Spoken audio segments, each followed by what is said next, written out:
26-year-old collections agency owner, Lori Moore, is suing auto finance manager Anna O'Neill Workman for the attempted repossession of her 96 Geo tracker. Neil is countersuing for the unpaid balance and for intentionally damaging the vehicle.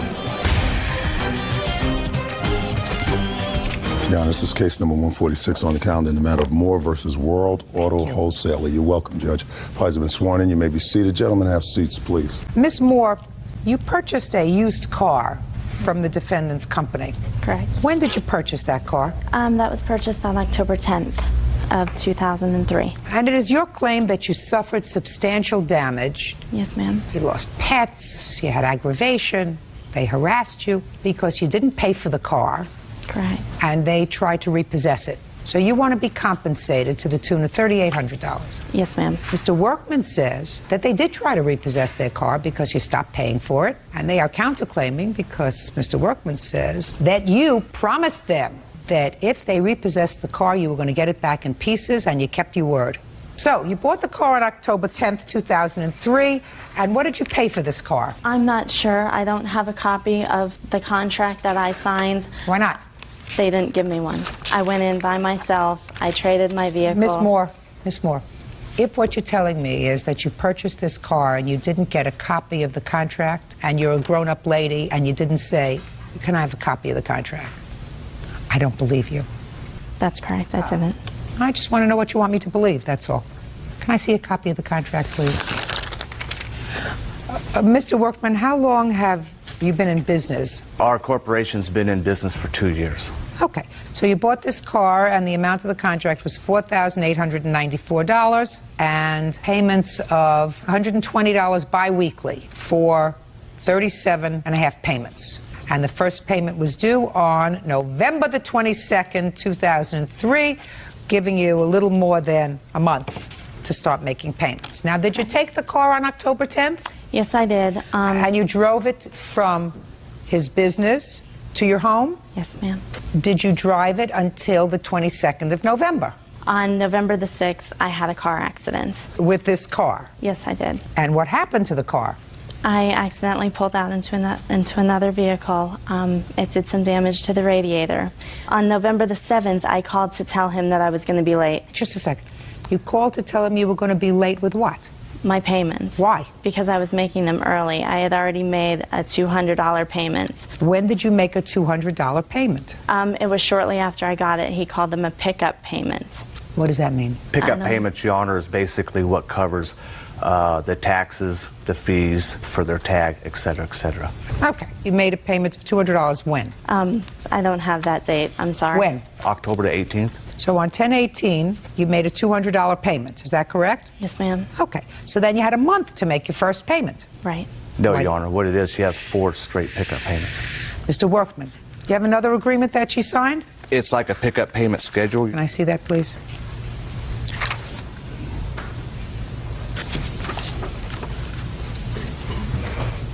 Okay, so she did sign a second contract, and the second contract says that there are 4 of these sort of pickup payments that cover taxes, license plate, title, and miscellaneous fees, which, Mr. Workman, I wouldn't be happy with this. You understand that? Because there's a lot of who shot John.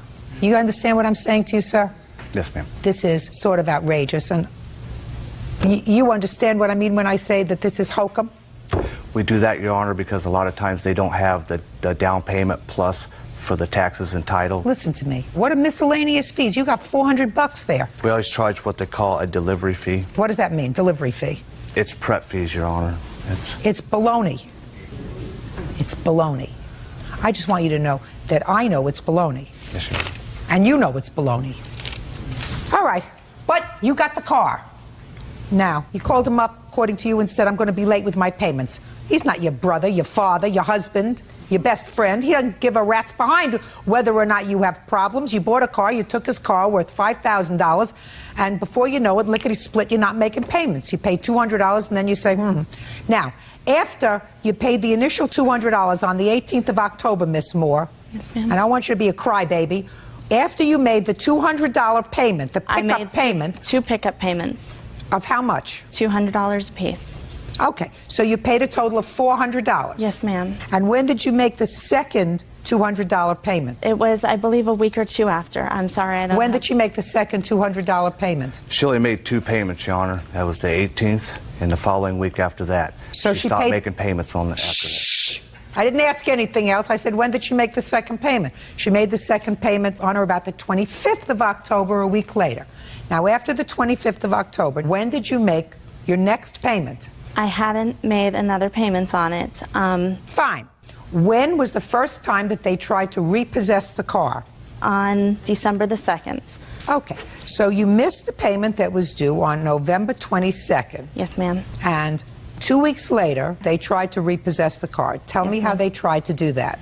I was getting out of the shower. I heard a noise. I looked out my front window and saw a white car. I hurried, got dressed, ran outside, and saw Mr. Rios. This gentleman right here. Yes, coming around the back. I said... Is that right, sir? Yes, sir. Okay, step up. I said, Okay. excuse me, can I help you? I didn't know who he was. He said, I'm here to take the vehicle. I said, no, you're not. Why I had said that was I had talked to Neil. He said it wouldn't be a problem. So I was kind of confused because Neil had told me it was okay to see Mr. Rios there. Is that right, sir? No, ma'am.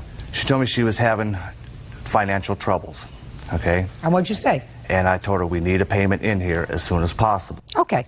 That sounds more logical than if you say, well, I forgive you, you can make a payment when you can. We need the payment here as soon as possible. Is that the last conversation you had with her? No, ma'am. Did you call her back and say, listen, I've given you an extra week or so? No, ma'am. Why not? Right then and there, I knew she was going to default on the loan. Well, what made you think you have a Ouija board? Judge Judy continues in a moment. I took your car. I didn't pay for it. Yes. And unless you release the car so that we get the car for free, we're going to sue you. That comes under the category of major chutzpah. Real cases, real people. Judge Judy. Lori Moore says auto finance manager Neil Workman owes for the attempted repossession of her 96 Geo Tracker. Neil says Lori returned the vehicle in shambles. Now, she did in fact call you, sir, and say, I'm going to be late. And you said, well, we need a payment here as soon as possible. And within 2 weeks of the date the payment was due, Mr. Rios went to repossess the car. Don't you think it would have been good form to give her a call and say, listen, we're going to come to repossess this car unless you get a payment in here? We didn't start repossession procedures until December the 1st. What I'm saying to you is your first payment, sir, was due November 22nd. She had already made your 4 pickup fee payments. So we're not talking about a month or 2 months here. We're talking about less than 2 weeks. Yes, ma'am. 10 days.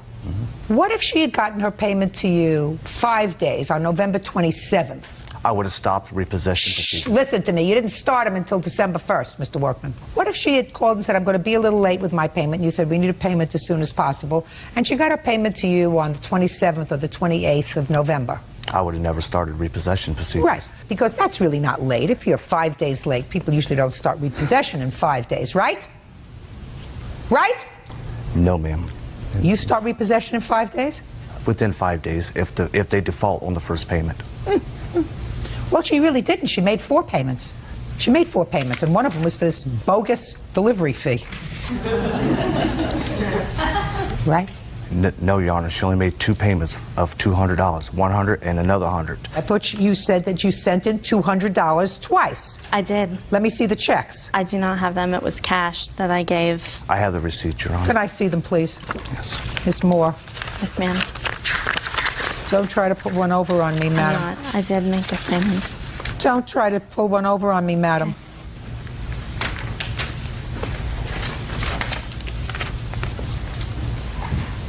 Okay, she came in and she gave you $100 here on 10/25, and on 10/17 she gave you another $100.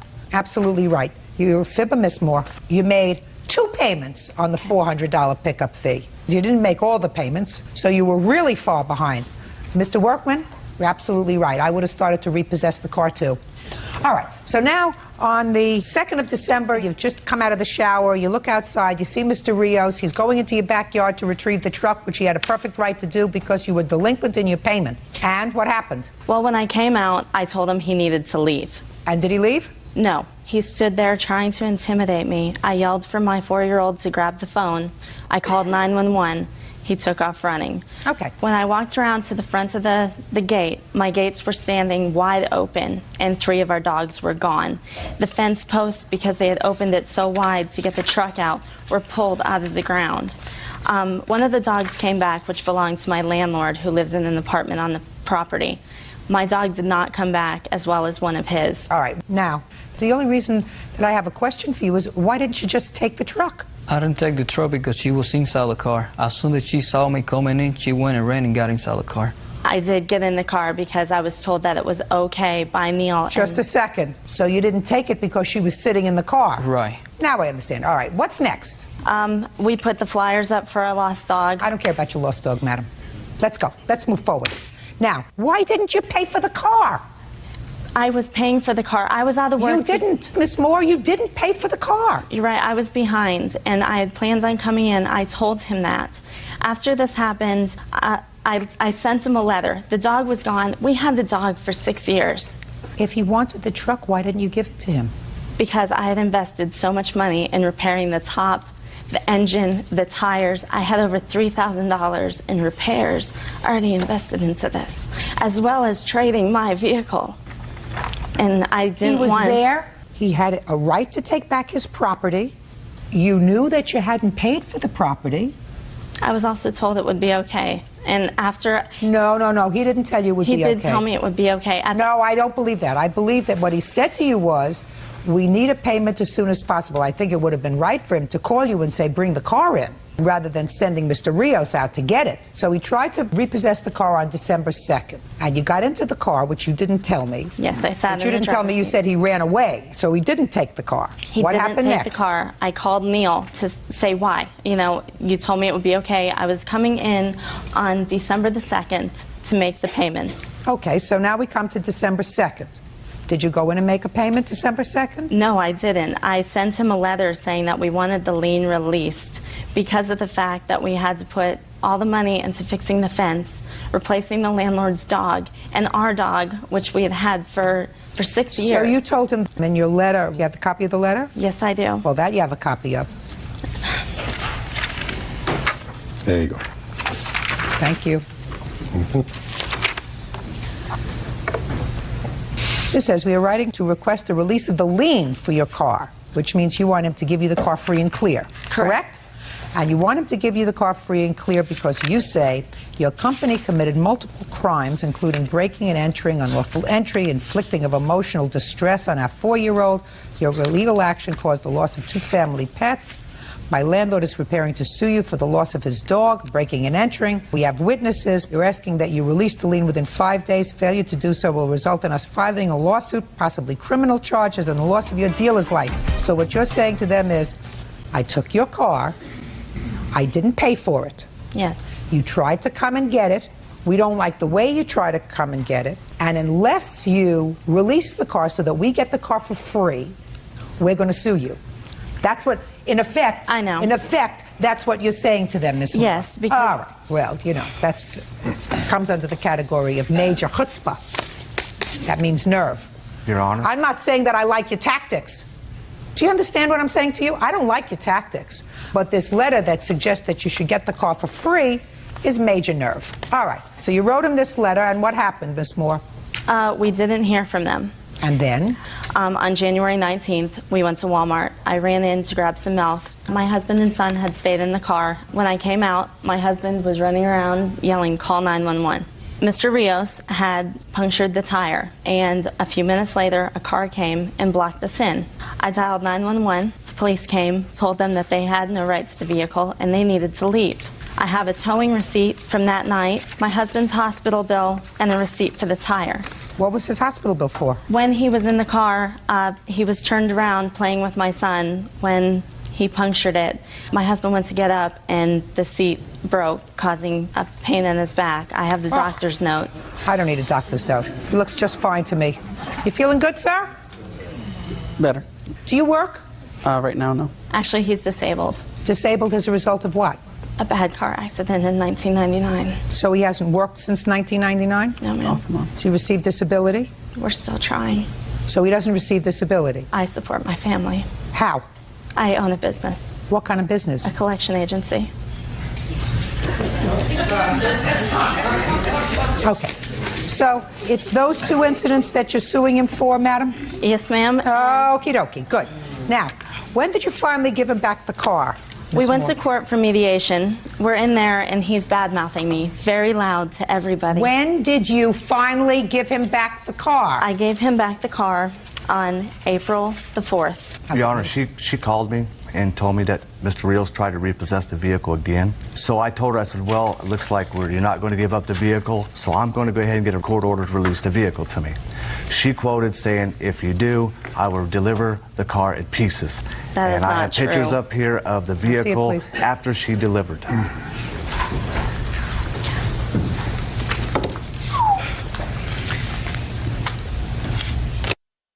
Are you telling me she delivered this car like this? Yes, ma'am. No. Yes, ma'am. Did you take pictures of the car the day that you returned it? No, I didn't feel it was There important. you go. Yeah, no. Would you show that to Miss We Moore, had an please? officer escort us because of all the problems that they had given us. Oh, well, then This let me see company- that. Let me see that police report. That is not the vehicle that we delivered. It had some damage to it, but that is not the condition we returned that vehicle in. Mr. Rios has been in prison due to operating chop shops. Shh. Don't go there. Don't go there. You didn't do the right thing, Miss Moore. You have to come to court with clean hands. This, madam, is not an illegal repossession. You enjoyed this car for 6 months without paying for it. Your Honor, Miss Moore, and Yes. you can't do that.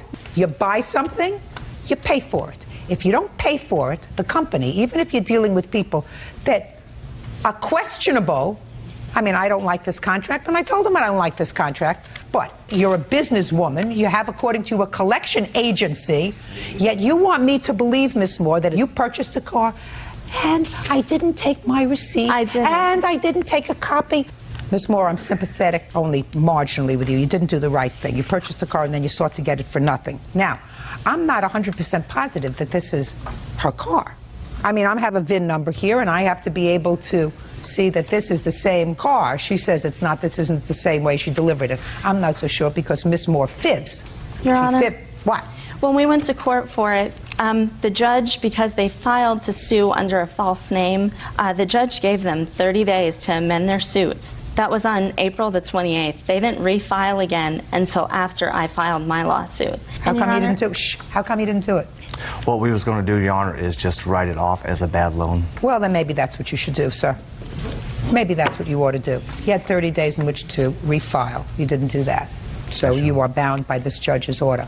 As far as your complaint is concerned, Ms. Moore, you buy something, you pay for it. You're in business. You know that. You wouldn't like it if, in your business, if you collected a fee from somebody and the business that you collected a fee for didn't pay you. What would you do?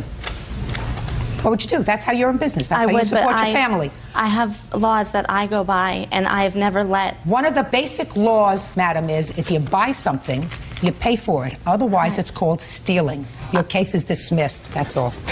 Parties are excused. You may step case number 204 on the calendar, the matter of Pierce versus Natterzad. Parties have been sworn in, Your Honor. You may be seated. Folks, have a seat. Mr. Pierce, is this your daughter? Yes, ma'am. And who is this? My name's Emily Natterzad. Okay. What's your first name? Alexandra Pierce. Alexandra, I'd like you and Emily. to cover up your shoulders. We're not at the beach. Thank you. Here we go. According to what I read, Mr. Pierce, your daughter was using your car, and at some point, the defendant's son drove your car. Yes, Your Honor. Now, he drove the car, at least for a moment, with your daughter's permission.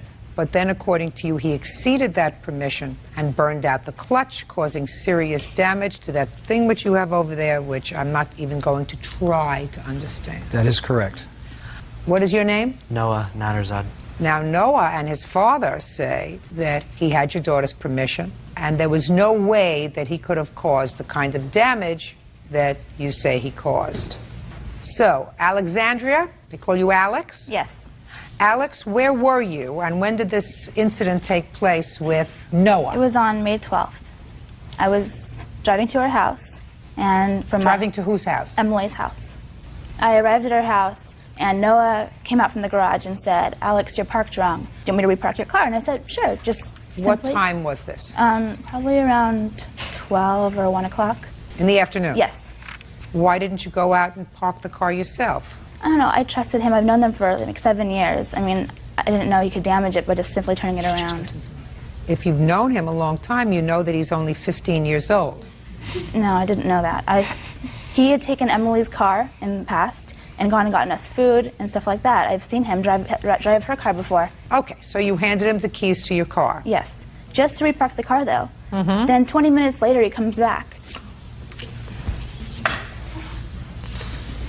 Go ahead. And I was thinking, oh my gosh, where is he the whole time? And so I run outside, and the car stinks. It's smelling of like some really pungent, awful smell. And I figured, oh, what a dork. He just probably drove with the parking brake on. And I asked him, I said, Noah, what'd you do? And he just like ran back into his little computer thing and didn't answer me. So we ended up taking her car and going to the mall. And then we come back at around 10 o'clock, and the car still smells really, really bad. So I figured, oh God, there's obviously something wrong. So I tried to get in my car, and I tried to do the clutch thing, and there was no power at all. And the dad was in the garage trying to fix something, and I passed by him, and I went in the house, and I said, Emily, you know what, the car's not working at all. Something's wrong with it. What kind of car is this, by the way? An Audi TT. Go ahead. So she's like, you know what, my brother is such a jerk. He's like, I promise you, if he did anything wrong, we'll pay for it. And I was like, you know what, yeah, I hope so. I promise you she said that. And then we walked it back outside. She's like, we'll talk to my dad. He's really good about cars. So we talked to her dad, and he tried to drive the car, and he saw for himself that the car was not working properly. You could not even hardly move the car.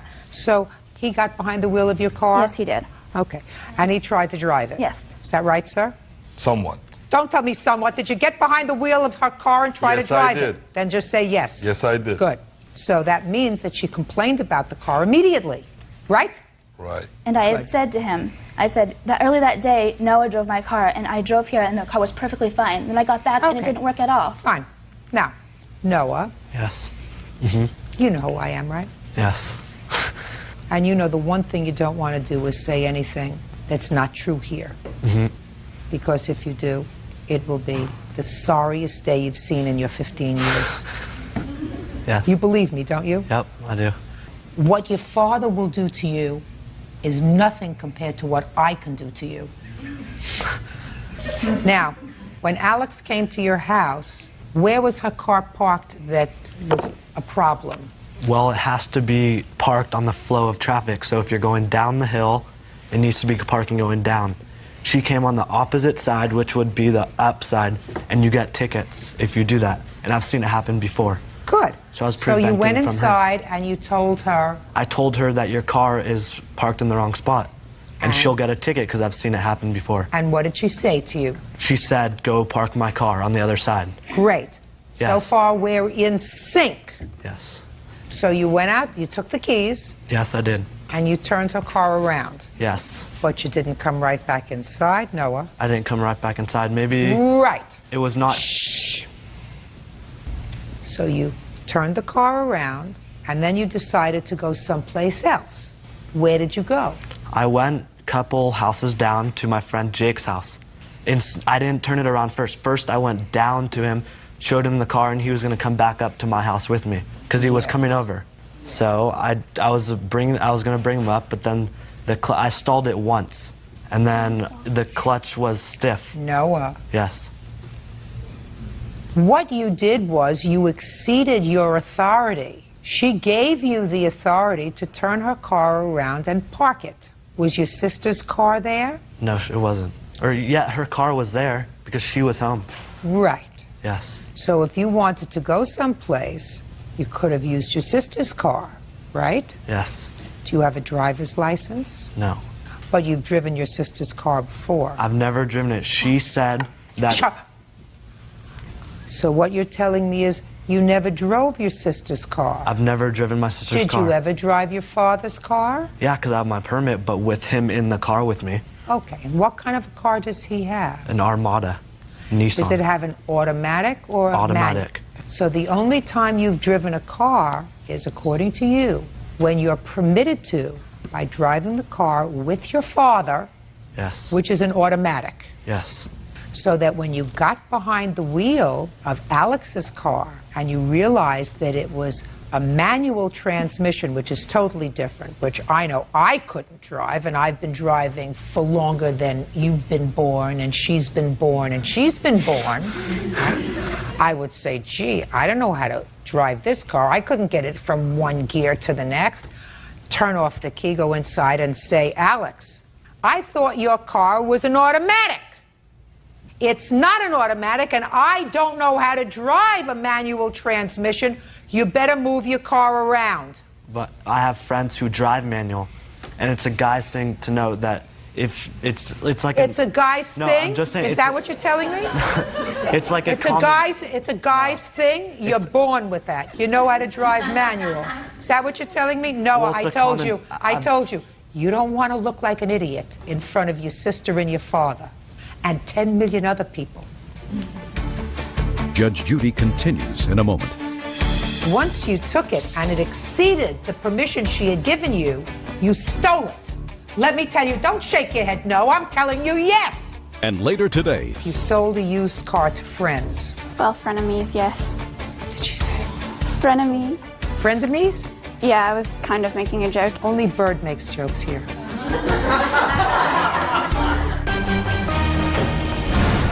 Real cases, real people. Judge Judy. 20-year-old Alexandra Pierce says her former friend's little brother, 15-year-old Noah Naderzad, burned out the clutch on her 2000 Audi TT. Now, what you're telling me is you never drove a manual transmission except for her car. Yes. Do you understand now where your problem is? I understand what my problem is, yes. Good. This is your problem. Actually, I have something to say. Now that I remember, she has let me driven her car before. She has let you driven her car before? Before. She always does. She's given like 2 or 3 times before. Just a second. So, Noah, what you're telling me... Yes. What you're telling me now is you lied to me a moment ago when you said that the only time you were behind the wheel of a car was when your father took you out pursuant to your permit in his car, which is an automatic. So you lied to me. Yes, ma'am. Huh? Yes, ma'am. Look over here. Yes, ma'am. And you lied to me when you said that you would never drive a car without somebody's permission. I would never drive a car without... She always gives them. Oh, that's stealing. No, listen to me. Yeah. But you did, because Alex gave you permission to turn her car around. Once you took it and it exceeded the permission she had given you, you stole it. Let me tell you, don't shake your head no, I'm telling you yes. That's the law. Let me give you an example that maybe you'll understand better. If you go to a parking lot and you hand the keys to your car to an attendant, and the attendant in the parking lot takes the keys, like you did, and the attendant takes your car to Bayonne, New Jersey, and wrecks it, have you stolen that car? Yes. I am taking the keys, and he was supposed to park the car. He didn't take the car. He took it out, picked up his girlfriend, and went out for dinner to a fish restaurant in Bayonne. That's stealing. Do you understand that? Yes, but you can I explain stole something? The car as soon as you did anything other than turn it around and park it. Can I explain something real quick? Yes. Okay. It's getting better. On the way to turning around the car is where my friend lives. You're lying. You're making it up as you're going, because you just said to me a moment ago, before I turned the car around, I went to see my friend who lives a couple of houses down. Let me see what you wrote here in your answer. All right. Actually, that was my answer. I'm speaking. That was my answer. I am speaking. I know, but that was my answer. Well, I assume you didn't make it up out of your pants, sir. I assume you got the information from your son. I don't usually so then, do that. good. So then be quiet. You said he went down the street to pick up a friend and had trouble driving the car because he doesn't know how to drive a stick shift very well. And the car kept stalling. That's what you wrote. Right. Okay. As soon as he exceeded the authority that she gave him to turn the car around and park it, your son stole the car.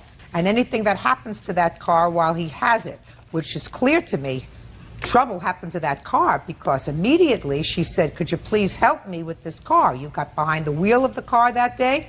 You tried to drive it yourself.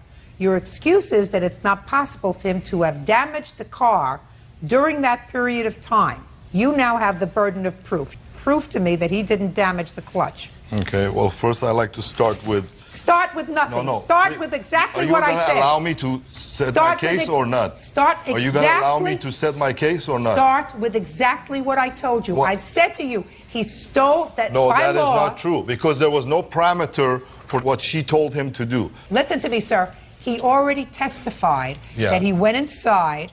Because you're not letting him finish. I'm speaking. Yeah. He already testified that the reason he went inside was because she was parked the wrong way on his street, that he went inside and said, you parked the wrong way, and she said, would you turn it around for me? That's what he says. Now just get to my point, which is... I will get to your point as soon as you allow me to set my case. Good. Okay? Is that fair? Listen, Dad, let me tell you something. You don't run this shop, sir. No. I run this shop. Right. And unless you're going to get to the point, which is you have to demonstrate to me that in the time I need a fair chance, though.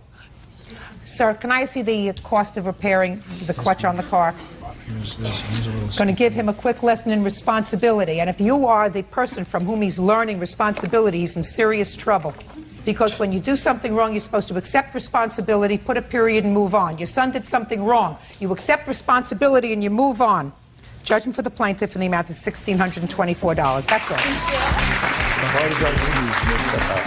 I think someone who's an adult should not give a key to a minor. He just obviously took advantage of the car and redlined it a million times. We'll never be friends. She's done this before. It's just the type of person she is. I didn't want our friendship to end up like this, but obviously it did, and I feel bad for Noah. And now the next case. All parties in the matter, Pounders versus Mansour. Step forward, please. 28-year-old student Sarah Pounders is suing her former friends, Tamer and Michelle Mansour, for the unpaid balance on a Saturn SL1. The couple claims Sarah forgave the debt. Miss Pounders, you violated one of my first rules of life. You sold a used car to friends. Right? Well, frenemies, yes. What did she say? Frenemies. Oh, no. Frenemies? Yeah, I was kind of making a joke. You know how friend and enemies, the word together is frenemies. Frenemies. Only Bird makes jokes here.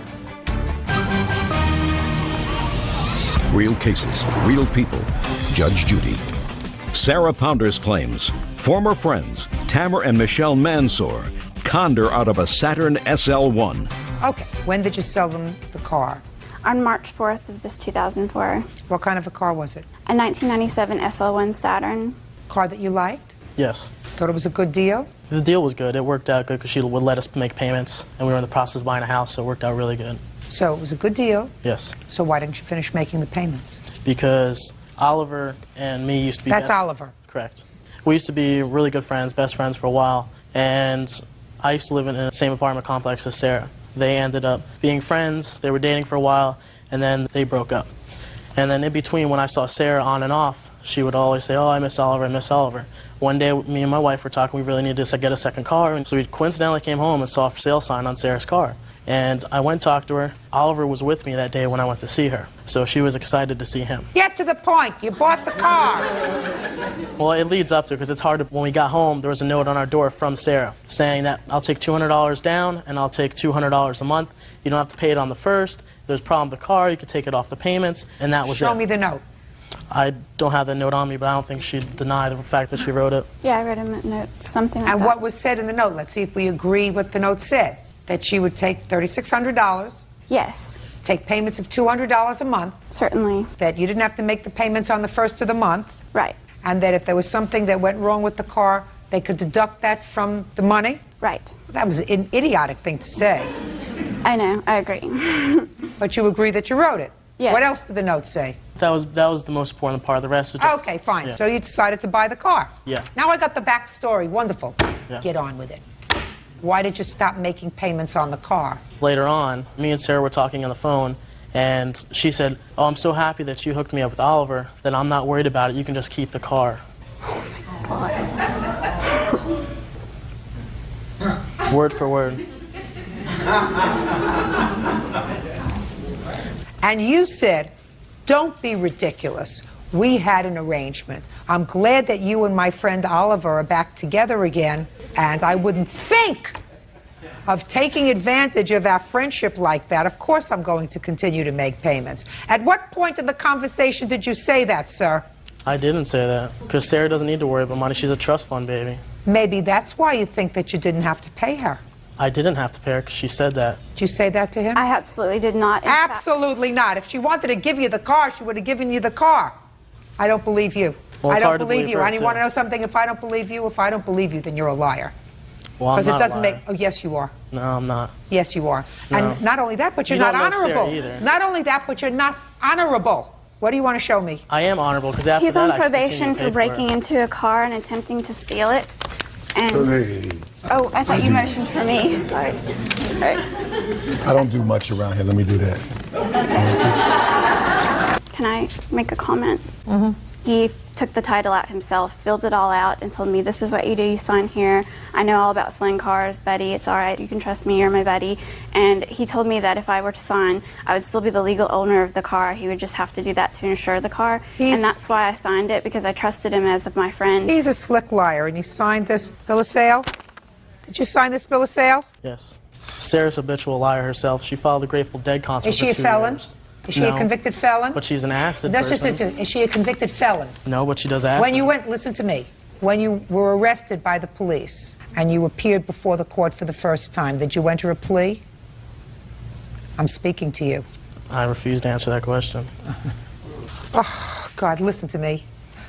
Don't sell anything to friends. You always wind up the short end of the stick, especially when you're dealing with people who have no moral fiber at all. Judgment for the plaintiff in the amount of $2,900. Thank you. Your Honor, this is case number 230 on the calendar. Bear with me. In the matter of Greco-Reese versus Haspatka. Who's Haspatka? Me. Good, go. Heinlein, Hamilton, and Archulewski. Parties have been sworn in, Judge. You may be seated. Sir, have a seat. You see, when you're in charge, you could take certain license. So let me show you what I'm going to do. That's Okay. Mr. A, B, C, and D. I wish I could have done that. Where is your rental property? Omaha, Nebraska. And you rent this house to college students. Well, I just rent it. It just happens to be college students that always. You've rented to college students Well, before, yeah. so you rent to college students. Yeah. You have any dislike for this property? You hate this property? This is the first time I've ever had any trouble. Did you always rent to girls in the past? No. You rented to boys? Mm-hmm. Never had any trouble? No. Miraculous. How big is this house that you rented, Mr. A? It's a split entry, 4-bedroom. I don't know the square footage. And what was the rent on the house? I believe it was $950, split 4 ways. And when did you start your lease? August 1st, 2003. Name of the university you attended? University of Nebraska at Omaha. What year are you in? 4th year, senior. Senior as well. Senior. Senior. Raise your hand if you're a good golfer. Is that anybody in here? No, just you. All right, Ms. Reese, this is the situation. According to your complaint, these 4 young slobs destroyed your house, and in addition to leaving the place a mess, they decided to play golf off the roof of your house at some point and cause substantial damage to your roof. Yes, ma'am. So you want them to pay for the repairs. Yes.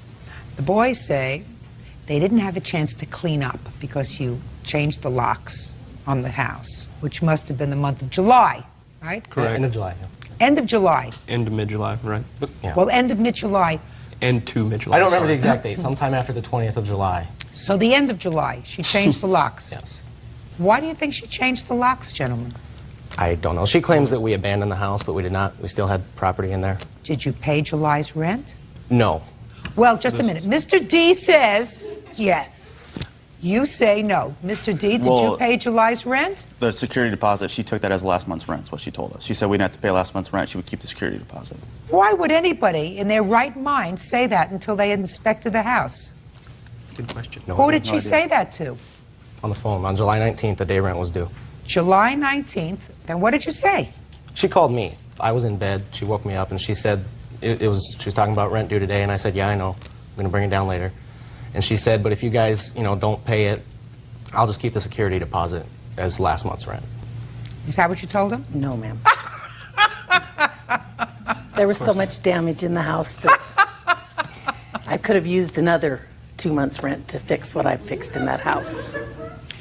Listen, Mr. Ray, maybe it's just that you were groggy. No. Because what you just told me was that you said to your landlord, I'm going to bring the rent down later on today, and she said, nah, forget it. She didn't say, nah, forget it.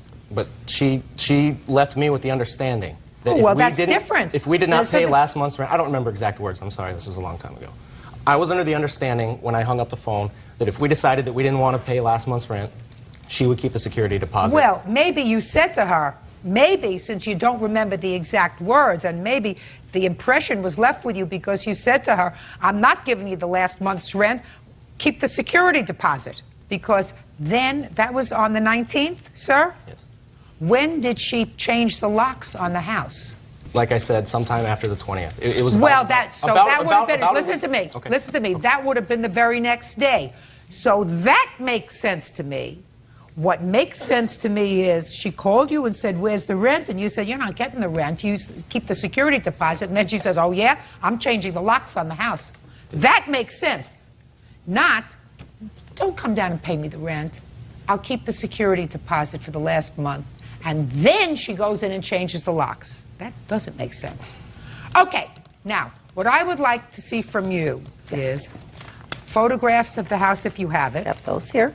And after I look at the photographs of the house, I would like to hear from your witness, if any, I assume that this is your witness, who's going to tell me something about these golf balls being hit off the roof, which A, B, and C deny. And D. Forgot about you. Sorry. Well, something's going on up there. Do you have major hailstorms? No. Nebraska? Not that year. Yes, Huh? yes, we did. Major hailstorms? Not that time. You gotta be kidding me. It was probably the worst year for hail we've had in quite a while, actually. Really? And you think that the hailstorms did this damage to the roof? I don't know what the damage looks like, but Well, I'm going to show it to you. You can bring this over and share it with A through D. Pass them down, boys.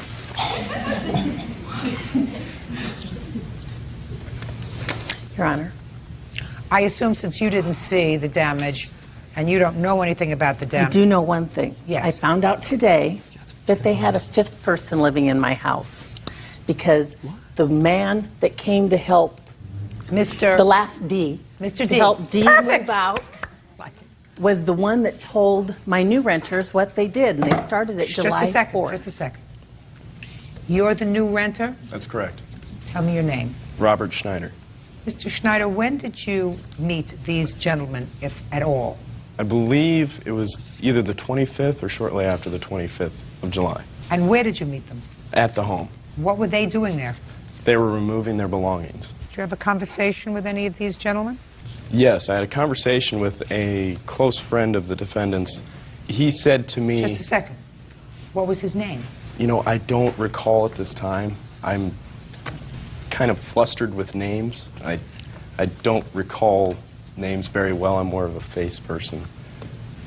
I can't take your testimony. You understand that? Yes, I do. This is a court. Court, we take evidence, Miss Reese. If this young man had had a conversation with one of these defendants, then certainly he could have testified if any of them made an admission to him. But you want me to take his testimony about somebody whose name he doesn't know, who's not present today, and that's hearsay, okay, to support your case. So I can't do that. Judge Judy continues in a moment. I've had 5 children who all went to college and who all, at one time or another, lived in rental property. And I remember I used to check to see if my inoculations were in order before I went to visit them. And later today, He had become more and more erratic as we had progressed in our relationship, and we'd been in counseling, and he had been on some drugs to help him deal with it. real cases, real people. Judge Judy. Gail Greco-Reese says her former tenants, Joel Hospodka, Ronald Heinlein II, Adam Hamilton, and J.J. Archewesky, for damage to a rental property. Gail says the house looked like it had never been cleaned. Okay. Do you have any photographs of the interior of the house, Miss Reese? Your Honor, I lost, well, I didn't lose them. My sister-in-law did, but I have the letter I sent them with all the things that were wrong with the house. It was the abandonment letter that my attorney told me to write to them. Whose job was it to clean the bathroom? Kind of a joint effort. Well, nobody, I Four see roommates. nobody raised their hand. Who was Okay. Who cleaned the bathrooms? Usually probably me. That would be... Because it says here, the bathrooms, and in big letters it says, the bathrooms were disgusting. It appears as if it has never been cleaned. Well, based upon the lack of showing of hands, I would say that that's probably true. It's too late. Too late. Holes in the walls in the master bedroom, broken window, broken door frame. Who had the dog? Raise your hand. Dog! Mr. D, Mr. A. What kind of dog did you have? We had 3 Chihuahuas. Whose job was it to pick up the poop in the house from the dogs? Whoever's dog it was. Everybody pretty much. And who did it? We all did. We all did. Oh, there was some you missed. Small dog. Small dog. It's disgusting. You know, but you know.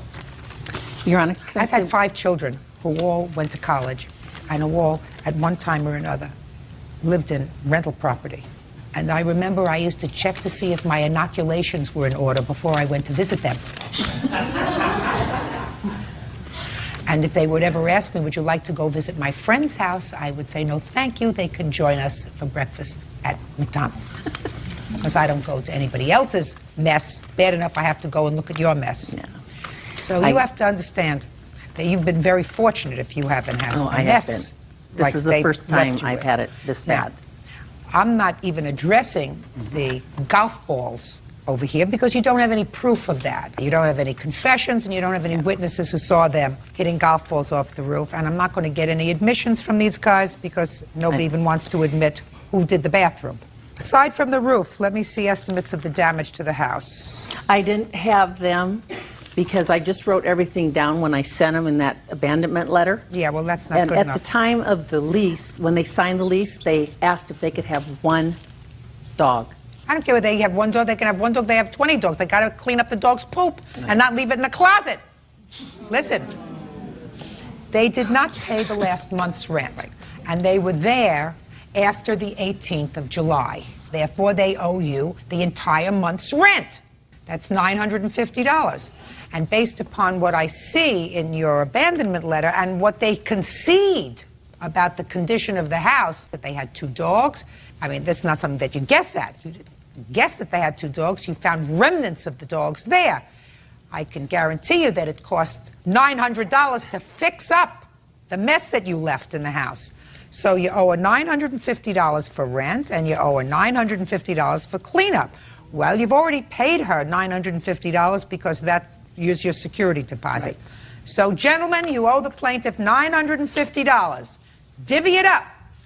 That's it. Thank you. Parties are excused. You may step out.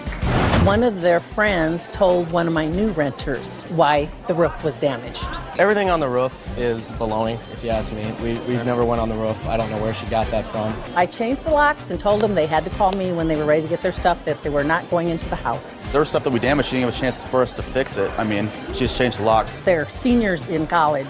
I hate to see what they did in high school. We're 4 college guys. Obviously, there's going to be damages done to the house. I feel sorry for the ladies that marry him. In my opinion, she's a pathological liar. Now I understand why she's single.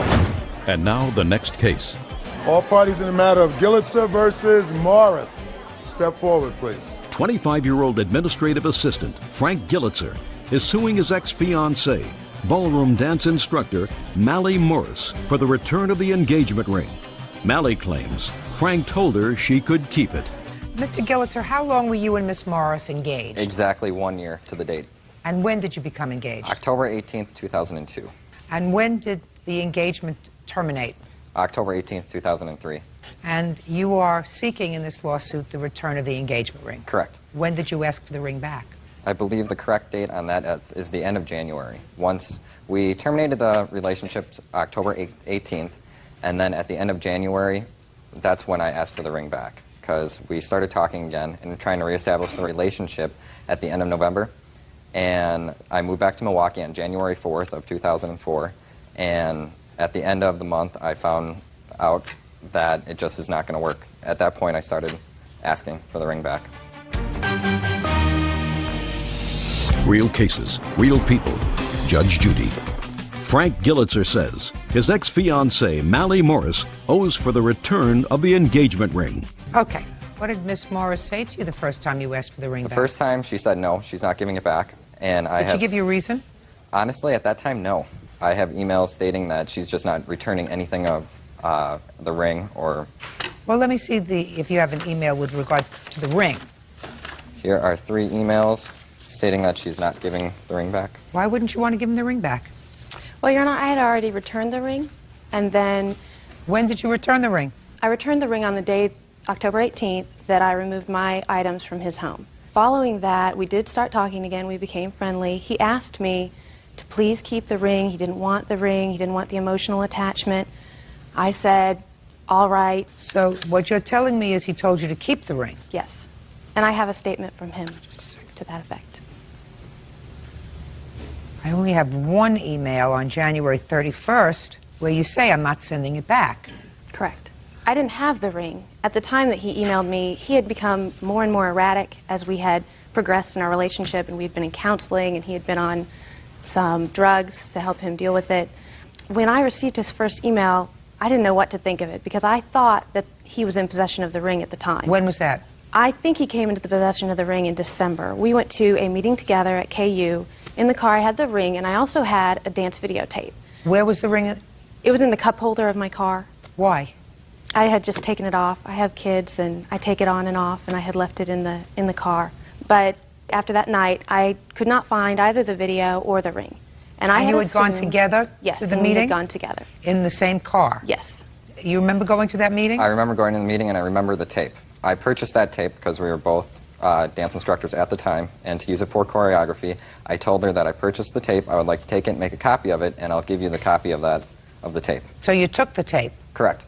With her permission? Yes. Is that right? No, ma'am. He told me that at a later date. When I found that he had the tape, he said, don't worry, I'll give you a copy of it. Is that the way it came about? No, it's not. We discussed it earlier, prior to that, back at the end of November. Well, from November to the time you took the tape in December, did you discuss it with her? Yes, we have. That night, did you discuss it with her? No. Honestly, it was on the dashboard of the car, and since we already talked about it, I figured I'll just take it. Okay, and you drove there together? Correct. And you drove home together? Correct. Did you make plans to see each other after that night in December?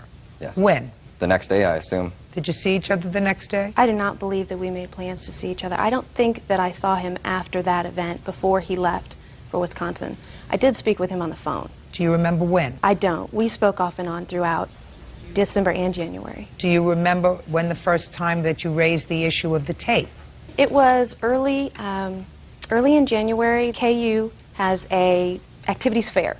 Okay, so that was in early January. You asked him about the tape? Yes. And what did he say?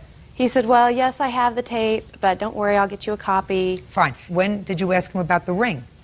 I'd never asked him about the ring. Well, it would seem to me that you'd want to know whether or not the ring that you left in the cup holder was also taken at the same time as the tape, since you were talking in January. Well, Mr. Gillitzer was very confrontational throughout our relationship, and we had a really hard time at the end. But you were still talking to each other, according to you. I was trying to remain friendly. All right. All right, let me see the bill for the engagement ring, please.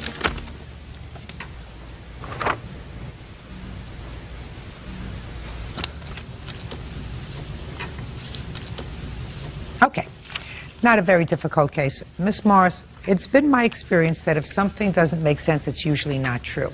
I'm a tad older than you are. I have never taken off one of my rings and left it in the cup holder in a car. Never. That doesn't mean that it's impossible that you took off the ring and left it in the cup holder of a car. That just means it's not within my realm of experience, and I'm a pretty normal gal.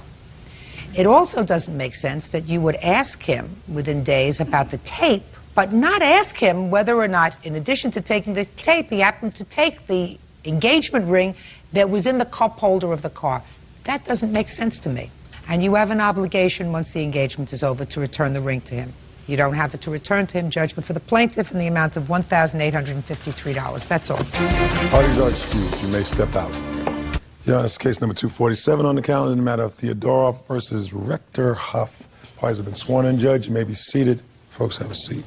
Mrs. Theodorov, according to your complaint, the defendant, who is your sister, and the co-defendant, who is her fiancé, owe you some money for several things. First, a loan that you made to them for security deposit when they moved into an apartment. Second, some money for some bills that you loaned them. And finally, for the return or value of some personal property.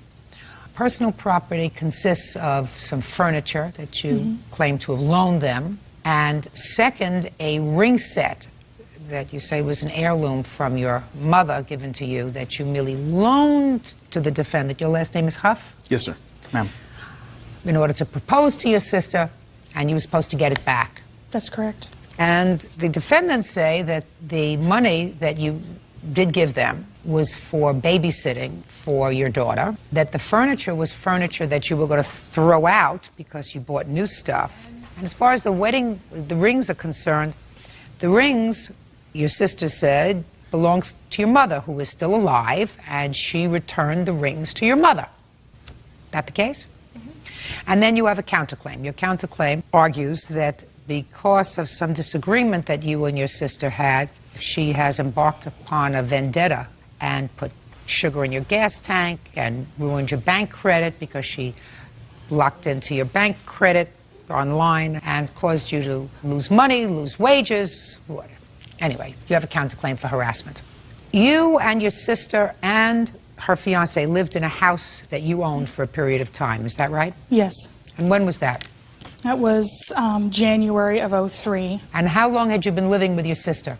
Just from January '03 until October of '03. Yes. What happened with the house? When they had first moved in, we had, made arrangements for rent.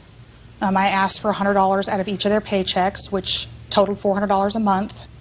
I was lucky to get that. You lost the house, according to what you wrote in your complaint. When? In June, I had said, okay, you guys, I will cover the mortgage payment. You guys cover the bills. The bills didn't get covered. In October, I was drowning in debt. I'd just been through a horrible divorce. I just said, I got to sell the house. I got to get out. And how much money did you clear from the house? $5,000. And what did you do with the $5,000? I paid the deposits on the apartment, rent. Which deposits? Both for my apartment and for their apartment. Is that right? I have a copy of that check. And how much was the deposit on your apartment? $500. Why didn't you have your own $500 for security deposit? Because we had been babysitting for her daughter for the entire year that we lived with her, almost a year.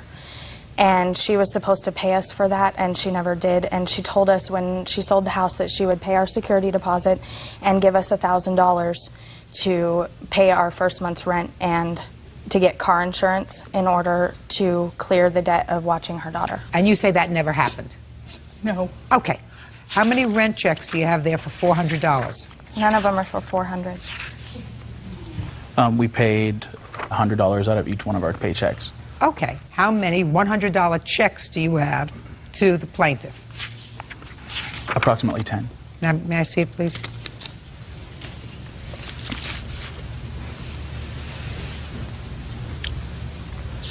I have June 18th for $200. Well, so far, that's $1,150 that you have memorialized in rent, and you owe her $3,600 in rent. Your Honor, during this time, we were a family. Cash kind of flowed back and forth. We never really thought that we would have to... No. You cannot demonstrate to me that you don't owe her, at the time you moved out of the house, $2,450. Now, what about the other money that you gave them? Because according to your complaint, you gave them other money for bills. I have another copy of some checks. And receipt. And these are bank statements with transfers documented on there from my account into their account. She would call me on my way home from work saying, Lori, the daycare check's going to bounce. Can you please put money in my account? And I always would. Because that's what your family's supposed to do for you, is to help you when you need help. Well, when are you supposed to stop doing that? I don't know. When they hurt you like I've been hurt, I guess. I'll never do it again. Okay, now let me hear about the furniture. Do you really want to proceed with this furniture? Did you loan them the furniture, or was it furniture that you were going to get rid of? No, it was not going to get rid of. As a matter of fact, when I asked for the dresser and queen set back, I was going to use it for my roommate when I moved into another home. And she goes, "Oh, so you'll let your roommate use it, but not your sister." I paid for the freezer. Super Bowl Sunday, we were at Home Depot, and I paid for it. We paid for half of the freezer, but I do not have proof of that because I gave her cash. No, she didn't. Where's the freezer? It's still on our patio, and we told her she could come get it at any time. Why is that on your patio? Is that where you kept it? Yeah, it's a chest freezer. It's the only place it'll fit. Oh, fine. She's coming to get it. Make sure it's in good shape. She's coming to get it. Now let's get to the ring set. The ring set that she's claiming isn't hers, was never hers. It was loaned to her by her mother. I have a sworn statement from her mother with a doctor's note as to why she couldn't be here. I'd like to see it.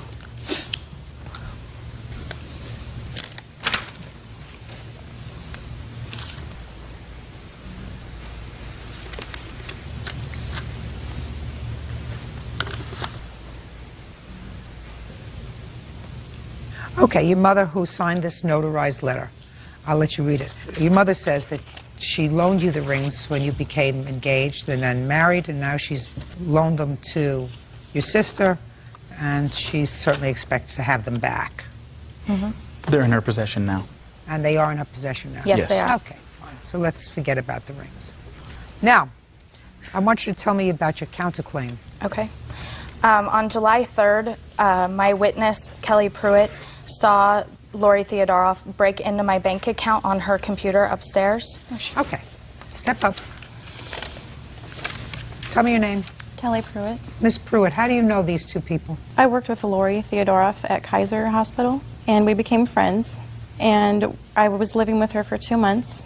And on July 3rd, the day before we were moving out, she had confronted me about putting a listening device in Jennifer's apartment. You put a listening device? Yes.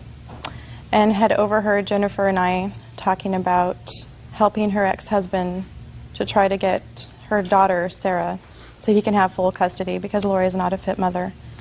And so I assume you had an argument? Yes, she had confronted me and was very upset with me. And what did you say to her? It's true. I mean, I couldn't deny it. I do not believe how she treats her daughter is to be a fit mother. It's just not right. Go ahead. And so she got on the computer, and there were still bank statements in the computer from when Jennifer and Sean would make payments online. And so she charged over $1,000 worth of money online so their rent check would bounce. Did you say anything to her when you found that she broke into her sister's account? I said, "Why are you doing this? And what did they she could lose answer? their home. You're hurting Jennifer, not only Jennifer, but Sean and their son." And what did she say? She said, "I wonder what else I can do." And then that's when she said maybe I could put gas in her sugar tank, and laughed about it and said, "I wonder what else I can find out to do to hurt them." Do you recall going into your sister's bank? No. I don't even know their password or their account number. Well, I know now because it's written on the check that I gave you. I don't know. And I really feel that Kelly's lying because I also have a suit against her for money that we moved into this duplex together. I fronted all of the money, $1,600. I was supposed to get the money from her on July 24th. I came home from work. She was moved out. And I'm sure that this is where these lies are coming from. Okay. Do you have a police report Yes, with I do. regard to the bank statement? Yes. Okay. Can I see it, please? I also have the payment activity from that day from our bank. And Kelly agreed to come on here. When did you say she moved out? July 24th. Well, May I say something? just a second. I really have to tell you, Miss Theodoroff, that the dates here don't gel with your statement, because according to you, she moved out the end of July, which is when there was confrontation. She was supposed to get you money, and it wasn't until the end of July you came home and found her gone. Right. Right? And subsequently you sued her, which Yes. is why you say she's lying about this. Well, but the report date on this to the Sacramento Sheriff's Department is July 4th, which is well before that. So it is unlikely that, since you didn't file a lawsuit against her July 4th, that this testimony today, which is consistent with her police report, was not in retaliation for your lawsuit against her. Do you understand what I'm saying? I believe so, yes. Judge Judy continues in a moment. And later today, What kind of problem did you have? A friend of mine caught her in someone's vehicle. Okay, so you and when thought she told me she was with somebody you thought else. she was with somebody else. She was with somebody else when she was supposed to be at her father's. real cases, real people. Judge Judy. Lori Theodorov says her sister Jennifer Rector and her fiancé Sean Huff owe for a loan and for the return of property. What else? Give me the rest. The gas tank. The gas tank, she had told, as Kelly said, that she wanted to hurt me as badly as possible. And so the Tuesday after she moved into her duplex, my car broke down. Well, Lori had picked me up from the daycare where I was stranded and helped me get my car to a shop. Well, then all of this happened, and I found out about her breaking into my account, and I got very angry. And so because I was angry at her, she called the company, the shop where my car was, and told them not to fix it because I wouldn't be able to pay for it. And then I'd had the car back for 4 days, and I found sugar in my gas tank, and I took it straight to the police station and filed a police report. I'd like to see the police report. They picked a partial print, but they could not, it wasn't good enough to... Right.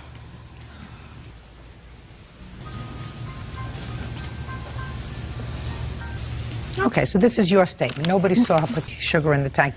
And I'm sure that you will tell me that you didn't do anything to their gas tank. No, I did not. Okay. All right, I have that you owe her $2,200, which is for the bills that she paid for you and the $500 deposit. Ms. Theodorov, I believe that you, as it happens, did exactly what Ms. Pruitt says with regard to the computer. I don't think that they have any proof that you, sufficient proof that you did anything to your sister's gas tank, but I certainly think that I am satisfied with her statement that you did, in fact, go into the computer and mess around with it. And how much did that cost you? It ended up not costing us very much, only about $50. Okay. For canceling checks. Okay.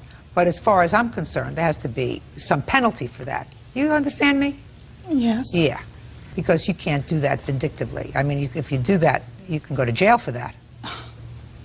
So, on your counterclaim for harassment, I am awarding you $500, which is 10 times the $50 that it cost you to reinstate your bank balance to what it should have been and to remove any penalties that have been placed on your account. You still owe your sister $1,700. Pay her. Judgment for the plaintiff in the amount of $1,700. That's all. Parties are excused. You may step out. Jennifer needs to learn that she can't mooch off people for the I mean, that's all she's done her entire life is mooch. I have seen her hit and pull her daughter's hair and call her stupid and fat. This has put a black spot on my heart, and I don't know that if somebody came to me and asked for help if I'd be able to do it. What makes her such a good liar is she convinces herself that her lies are true well before she tells anyone else. I mean, I love her, she's my sister, but I don't think I could help her anymore. If I see her on the side of the road hitchhiking, I'm not going to pick her up because she'll just try to hurt me some more. And now the next case. All party in the matter of Demmons versus Anise. Step forward, please. 22-year-old student Crystal Demmons is suing her ex-boyfriend, 25-year-old truck driver Anthony Anise, for his share of a trip to Niagara Falls. Anthony is countersuing for unpaid rent. Ms. Demmons, the defendant was your boyfriend for a while. He's not your boyfriend anymore. And the two of you are squabbling at this point in your lives over a little bit of money. So I'm going to make very short shrift of this. And then I'm going to let you get on with your lives. How old are you? 22. And you? 25. It's your claim that he owes you some money for a trip you took together when you were still dating. He says he paid you for that trip, and he says you owe him money for rent. Right? Right. How long ago were you dating? We dated from February to July. And when was this trip that you took? We took it in the beginning of April. Where? To Batavia, New York to see some of his friends. And what was your arrangement? The agreement was that we would put the charges on my credit card and he would pay me back the money for the charges. And his friends, because he knew them and everything, also gave us the hotel for half price. were you living together in April? No, we were not. Is that right, sir? No. Well, in the beginning it wasn't, but when I got the place, she moved in with me. Were you living together in April or not? No. I'm going to keep this simple. So you weren't living together, and you wanted to go away for a weekend. Yeah. You didn't have money? No, we both wanted to go away, not just me. And it wasn't just to go see my friends. It was to go to Niagara Falls. Did you go to the falls? Yeah. Had you ever seen them before? No. And you? I had seen them before. You wanted to see them together? Yes. How much did it cost you? A total of $220.85. How much did you give her? I gave her $150 in the end of June in cash. Did he give you money? I never received cash from him. When I sold a truck, I gave her cash. That was not for the trip. Just a second. So you did receive cash from him? Yes, at but the end of June? It was not for the trip. What was it for?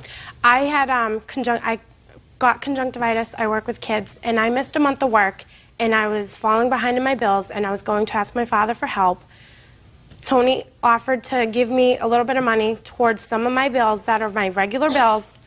It had nothing to do with this trip. And he gave me that amount, and I went and I had asked my father for the remaining amount to pay my bills. All right, so he gave you $150? Yes. Get over it. Now, you want me to deal with you and the rent you say she owes you? I'm listening. Well, when she moved in, when I got a place, When did she move in? in the middle of May.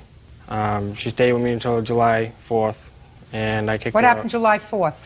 I had a problem with her, so I kicked her out. What kind of problem did you have? A friend of mine caught her in someone's vehicle.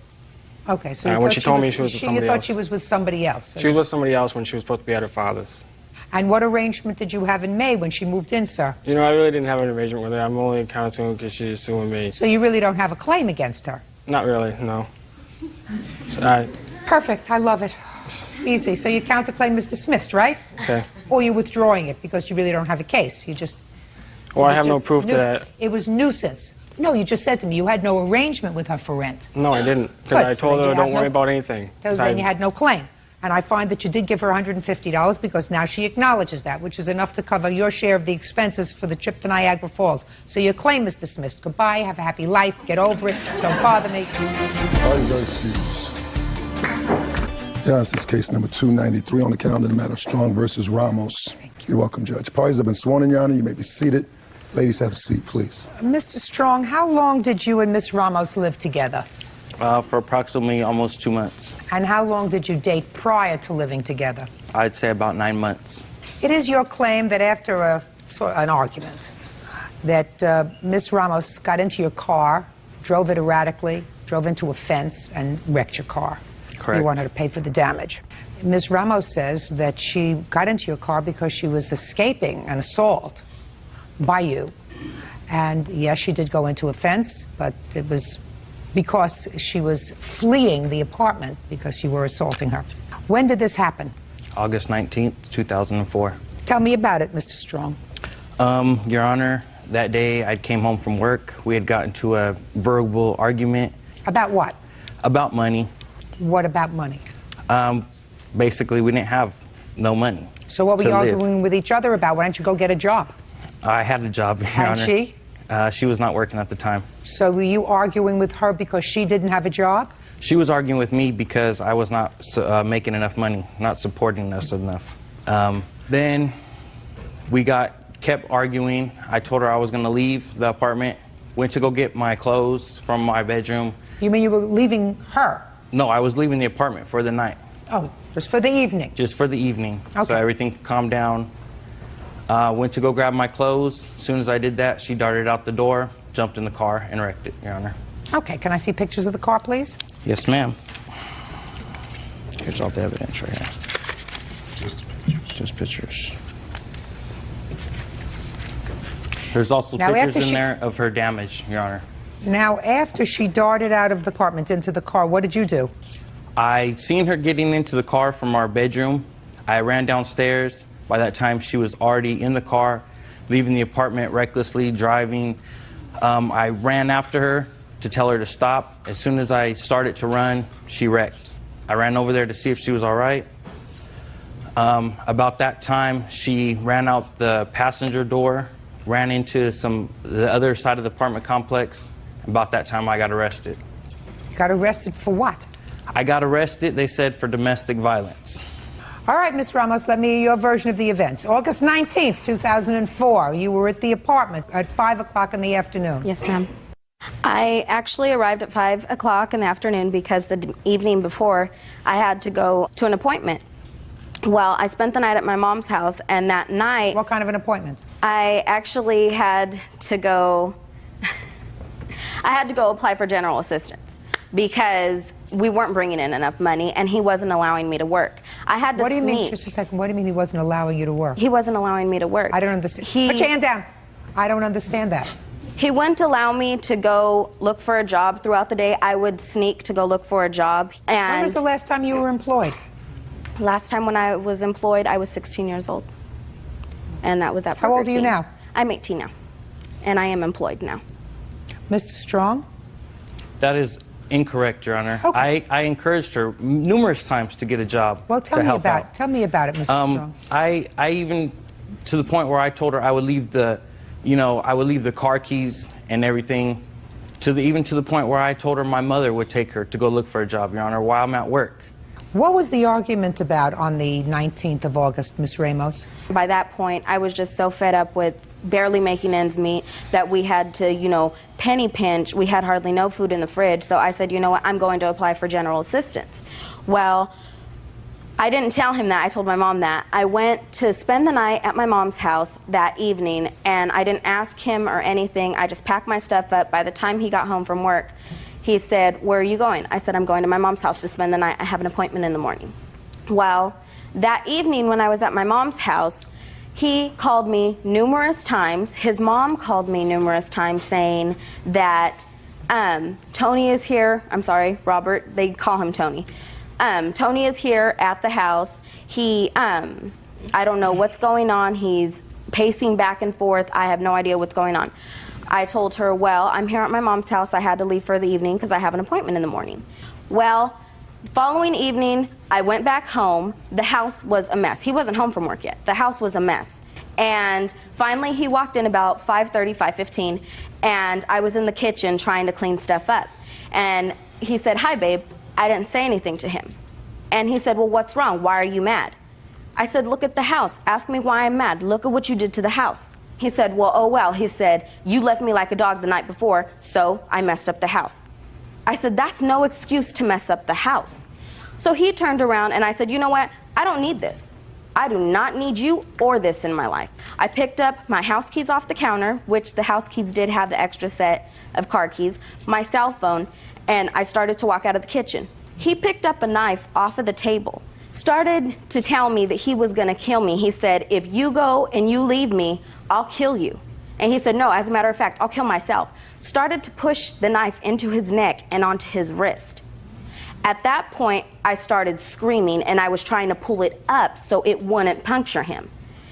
Finally, he dropped it, and he went and he grabbed me by my neck and started pushing me up against the kitchen sink, in the corner of the kitchen sink and the stove. Started choking me. I finally pushed him off. When I pushed him off, he reached in to get a kiss. And I went like that. I said, you passed up that opportunity. And I started walking out of the kitchen. When I started walking out of the kitchen, he ran up to the front door. I got the front door open about this much. The neighbors seen me. I opened up the front door, and he went and grabbed me by my throat and pushed me up against the wall, slammed the front door. He said, you F&B, you're not going nowhere. He grabbed the cell phone out of my hand and threw it up against the wall. That's in the police report, too. The neighbors were hearing everything that was going on downstairs. What the neighbors were hearing. Who called the police? The neighbors. You didn't call the police? I did not call the police until I finally ran out of the house, but that was minutes later. Where did you call the police from? At the neighbor's house, but that was after I wrecked the car. Judge Judy continues in a moment. You must think that the whole world is stupid, including me. Your Honor, that's... Yeah, listen to me, sir. That never happened. That did happen. Never happened. That did happen. Mr. Strong, never happened in this country, sir. And later today... You mean you didn't say to her, if you do this for me, I'll pay you back as soon as I get the money? You didn't say that to her? No, ma'am.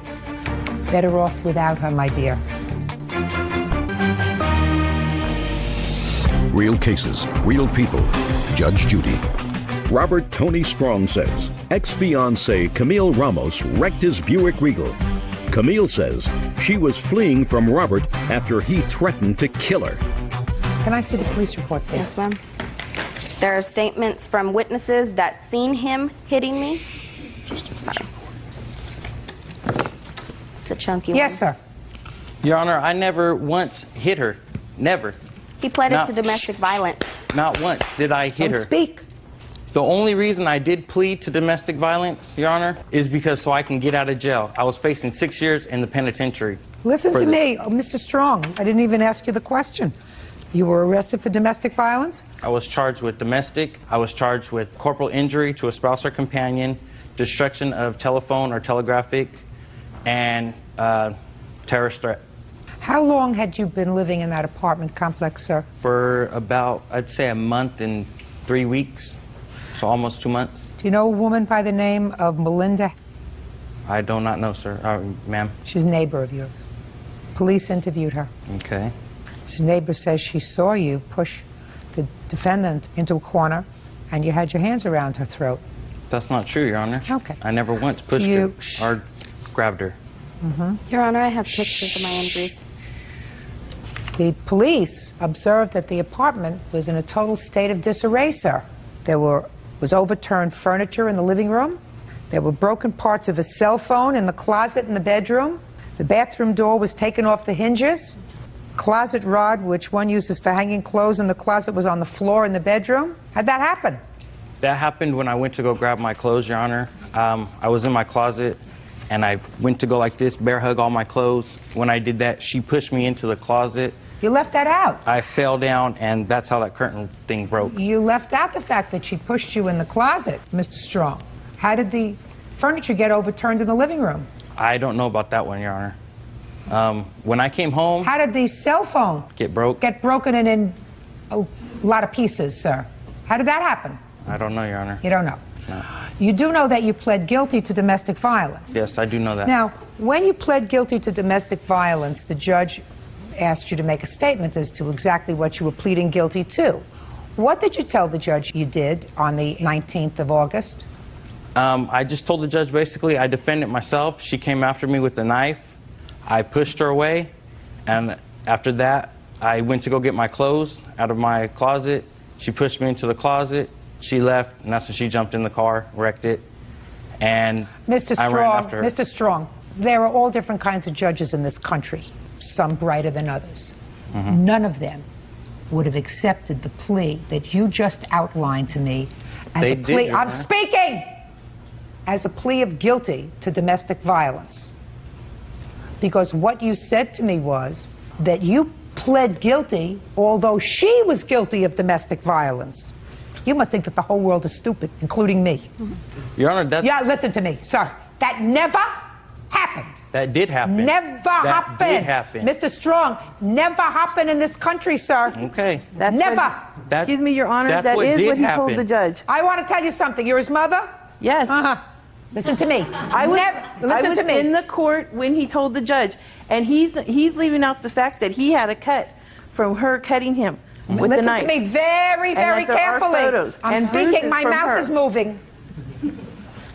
No jurist in this country would accept a plea as outlined by your son, because what he told me was she came at him with a knife. In response to that, he went to the closet to get his clothes and left. That's what you told me.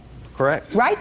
The police support her version of the events because they say that the apartment was a disaster, which is what she says in her statement. Not that you were just waiting for her to come home and you had a discussion about money that escalated into an argument. You never put your hands on her. In addition to that, your statement and your plea to domestic violence totally fall without what I consider any kind of reason or common sense, which leads me to believe that she was escaping from your assault. She was escaping from your assaultive behavior. Put your hand down.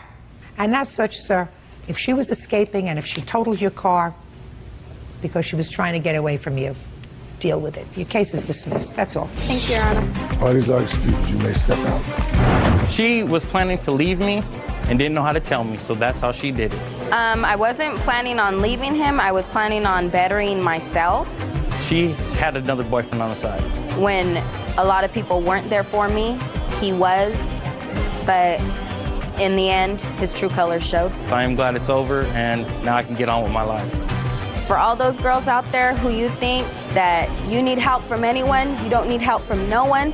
You do it on your own, just like I did it, and you'll make it. You'll make it with everything you got. And now the next case. All parties in the matter of Julian versus Hassel, step forward, please. 20-year-old security officer Jennifer Julian and her husband John are suing their former friend, 19-year-old sales clerk Jamie Hassel, for an unpaid loan to retain a lawyer. Jamie says Jennifer gave her the money so she could get custody of her son. Mr. and Mrs. Julian, you claim a loan to the defendant, who used to be a very dear friend of yours. The defendant said this was money that she received from you, was money that was a gift that she needed. She needed it for a lawyer, and there was never any discussion of repayment. How long have you and Mrs. Hassel been friends? We've been friends for about 11 years. And when you gave her money, where did the transfer of the money take place? Actually, we went and got it from the bank. And who's we? Miss Hassel and I walked 22 blocks in downtown Austin to find a bank, because we went to like 3 or 4 different banks before we finally found one that would accept my credit card to get a cash advance. So you took out a cash advance. Now tell me why. Well, she needed the money for a lawyer, and she couldn't get the money for a couple of weeks from her trust fund. What did you need the money for a lawyer for? To get full custody of my son, to have his father sign over his rights.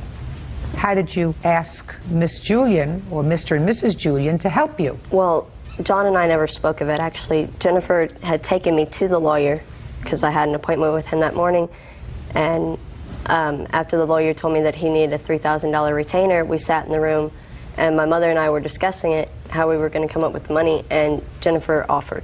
What did she say? She said, well, I can go get it out of the bank. You know, me and her have been friends forever. We've supported each other through anything, and she was there. She's Aunt Jenny to Damien. I don't care if she's Aunt Jenny. I don't care if she's Grandma Jenny. She said to you, I can go get the money out of the bank from a cash advance. Yes, and sir. what did you say? I said, okay, and I went with it. Just okay? Yeah. You didn't say to her, okay, if you do this, I'll pay you back? Well, I mean, I said thank you. I wasn't rude That's about not what I asked you. You mean you didn't say to her, if you do this for me, I'll pay you back as soon as I get the money? You didn't say that to her? No, ma'am. You just thought it was very nice of her to give you $3,000. I mean, that's what we did for each other. We helped each other out through anything. No, $3,000 is not $50. $3,000 is a big chunk of change, especially when she said to you, I don't have the money. I can take a cash advance out on my credit card. Right? Yes, ma'am. Okay. How do you support yourself? I have a part-time job right now. Who supports you totally? I live with my grandmother. Where does your mother live? With me. Okay, let me hear your version of it, Miss Julian.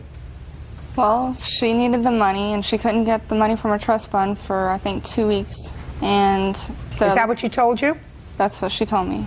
Okay, go ahead. So I called my husband, and he said, well, the only way that we'll agree to do this is if she agrees to pay any finance fees, any transaction fees, any fees that come up. And she said? She said, yes, absolutely, I'll pay anything. What happened 2 weeks later? She just told different stories every time I talked to her. So why do you think that you should not pay back Mr. and Mrs. Julian? Because to me, it was never a loan. I mean, if she would have asked me, hey, I need this back, sure. I mean, we could have made some agreement. But she knew at the time I didn't have a job, I was taking care of my baby, and we were there for each other, always. That's how our relationship went. Better off without her, my dear. Not much of a friend. Anything you want to say, Mr. Julian? Just that my wife had called and asked me if it would be okay to take the $3,000 out of the cash advance. When she called you, did she tell you where she was? Yes, I knew where they were before. Because the night before, they told me that this lawyer was going to take it and she could pay him later. I said, that's not going to happen. Lawyers don't work that way. So I was expecting it. Miss Hassel, if you don't do the wrong thing, you don't have to cry.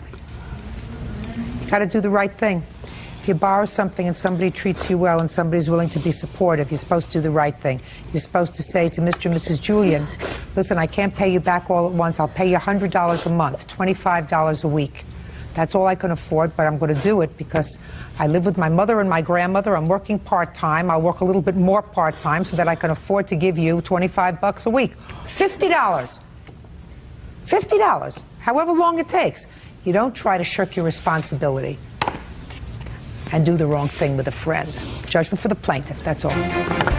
Parties are excused. You may step out. Case number 262 in the matter of Allen versus K.V. Harris. Thank you. Quite welcome, Judge. Parties have been sworn in. You may be seated. Ma'am, have a seat, please. Miss Allen, you had a brother who recently passed away, rather young, I assume. He had diabetes and he went into a diabetic coma. The defendants were friends of his, and according to your complaint, they took a television set at your request when they were cleaning out his apartment. You said that you wanted $800 for the television set. They say that they were good friends, they did an awful lot of things for your brother, and that they can't believe that you are actually suing them for this $800 for this television set. When were you notified that your brother was hospitalized? I was in the Caribbean at the time when he was hospitalized. You were on vacation? Right, with my son. I didn't find out when he was in a coma until July 3rd when he was. When did he go to the hospital? The prior Thursday before that July 3rd is when I found him in the diabetic coma. 2 or 3 days before she even knew her brother was in a coma. How many siblings are there? Well, there was 4, and now there's 3. Where are your parents? My mom passed away last year, and I haven't seen my dad really for 23 years. He showed up for my brother's memorial, and that was it. How old was your brother? He was 30. Was he ever married? No. Did he have any children? No, he didn't. Did he leave a will?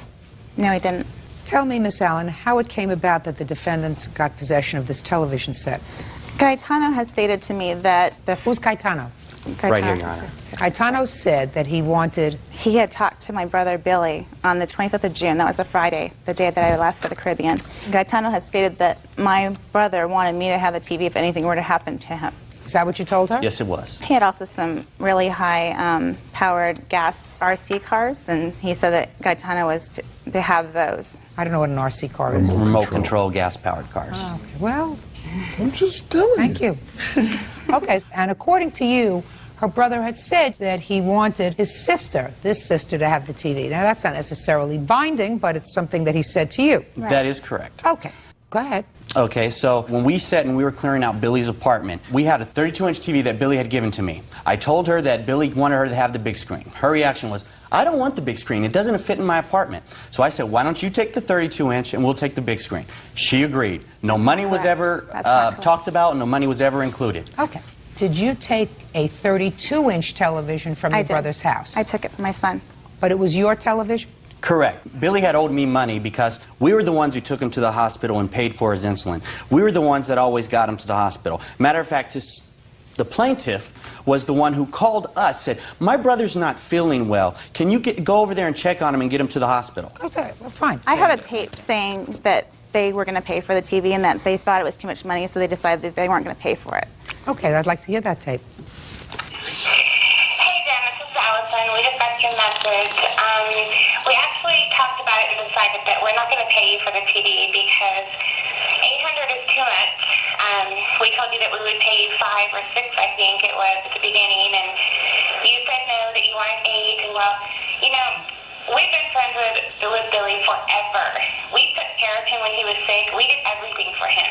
You guys weren't there for him. We were there for him. And by the way, we'd rather give Diane and Roger the money for the TV than you, because you're not dealing with any of this fairly. So if you have any questions, just give us a call back. Bye. Well, that tape clearly indicates that you had an intention to pay for the television. This is how the conversation took place. She calls us after she gave us the TV. She says, well, you know what, we found somebody that will buy the TV for $1,200. But since you were friends, we'll give it to you for $800. So this shocked us. We're like, wait a minute, I thought it was an even exchange. You know, I thought we were done. So we tried to negotiate with her and say, you know what, $800 is just too much. Plus the TV was only originally worth around $1,300. No, we're not paying $800. So we tried to negotiate and lower the price. How far did the plaintiff go down? $750. Billy's family abandoned him We were his family. They We would took him to the call us. hospital. I called his family and told them that Billy's not doing well. He needs somebody to check on him every day. He's not going to make it a month if somebody does not. Okay? So anyways, she goes off to the Caribbean on the cruise. I go to check on him while she's out dancing in the Caribbean to see how he's doing. Okay? He's in a diabetic coma, panting, eyes glazed over. Just a second. She's dancing. How sick was your brother when you left? He was getting better. I talked to the hospital when he was released. They said he was fine. They sent him home with my other brother. My other brother took him home, and he was doing better. I talked to him that Friday. Who is this? This is my sister. How far did she live from your brother? Approximately 140 miles. Who lives closest? I live right downstairs below him. When was he released from the hospital? He was released the prior week, probably around June 20th.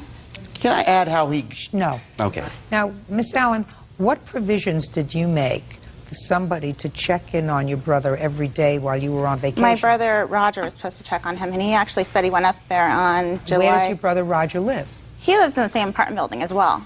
Okay. So your brother Roger was supposed to check on him every day? Right.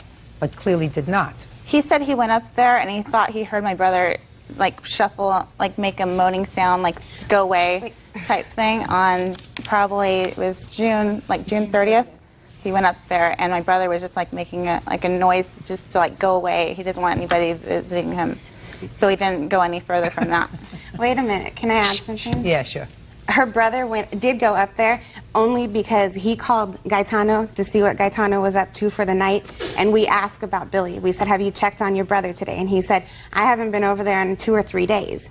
You know, and we both work full time. And I said, well, get over there and check on him. You live right downstairs from him. So Roger hung up the phone with us, went up to Billy's, tapped on the window, heard him breathing, which he was actually already in the coma, calls us back, says, oh, I heard him breathing, he's fine. So we just assumed, well, we'll go check on him in the morning before work. He goes over there on his way to work the next day, finds Billy laying in his bed in a diabetic coma. Of course, he's breathing really deep, and you can hear that, but that's what he did. Nobody had checked on him. Judge Judy continues in a moment. Your useless brother who went down and checked and said, it sounds like he's breathing, he must be okay, is just that useless. And later today, she just gets really drunk and starts freaking out, screaming. Just tell me what happened to the door. She just fell through the door. She just fell through it. real cases, real people. Judge Judy. Janice Allen says former friends Allison Cavey and Gaetano Harris owe for the return of her late brother's TV. The couple says they were like family to Janice's brother. Now, it seems to me, Miss Allen, that the defendants were not related to your brother by blood, but took better care of him than his own family. I was with my brother almost every day when I was there. Did you take him to his doctor's appointments? He didn't have any doctor's appointments. We took him to some. She actually called us one time, Your Honor, when Billy wasn't feeling well and said, can you check on Billy? I think he needs to go to the hospital. No, I didn't ask you to check on him. You did. Just a second. I simply... Listen to me. Shh. Listen to me. Did you call them and ask them to empty out his apartment? No, I didn't. They asked for help. Did you call and ask for help? I asked for help for the television. That was it. And they didn't help with anything else. Listen to me, Miss Allen. It sounds to me as if you're making a lot of excuses for people who were very kind to your brother while he was alive. Your useless brother who went down and checked and said, he sounds like he's breathing, he must be okay, is just that useless. You, within a week of your brother being released from the hospital, took your son on vacation to the Caribbean. I called them, Your Honor, because... Just a minute, you called them for what? Because I could not get my brother down the stairs to take him to the hospital. So you called to help? I called for help. Exactly. Good. I'm a single Good. mom. So what are you doing here talking about a television that you have no legal... Hey, you have no legal right to sue for this television.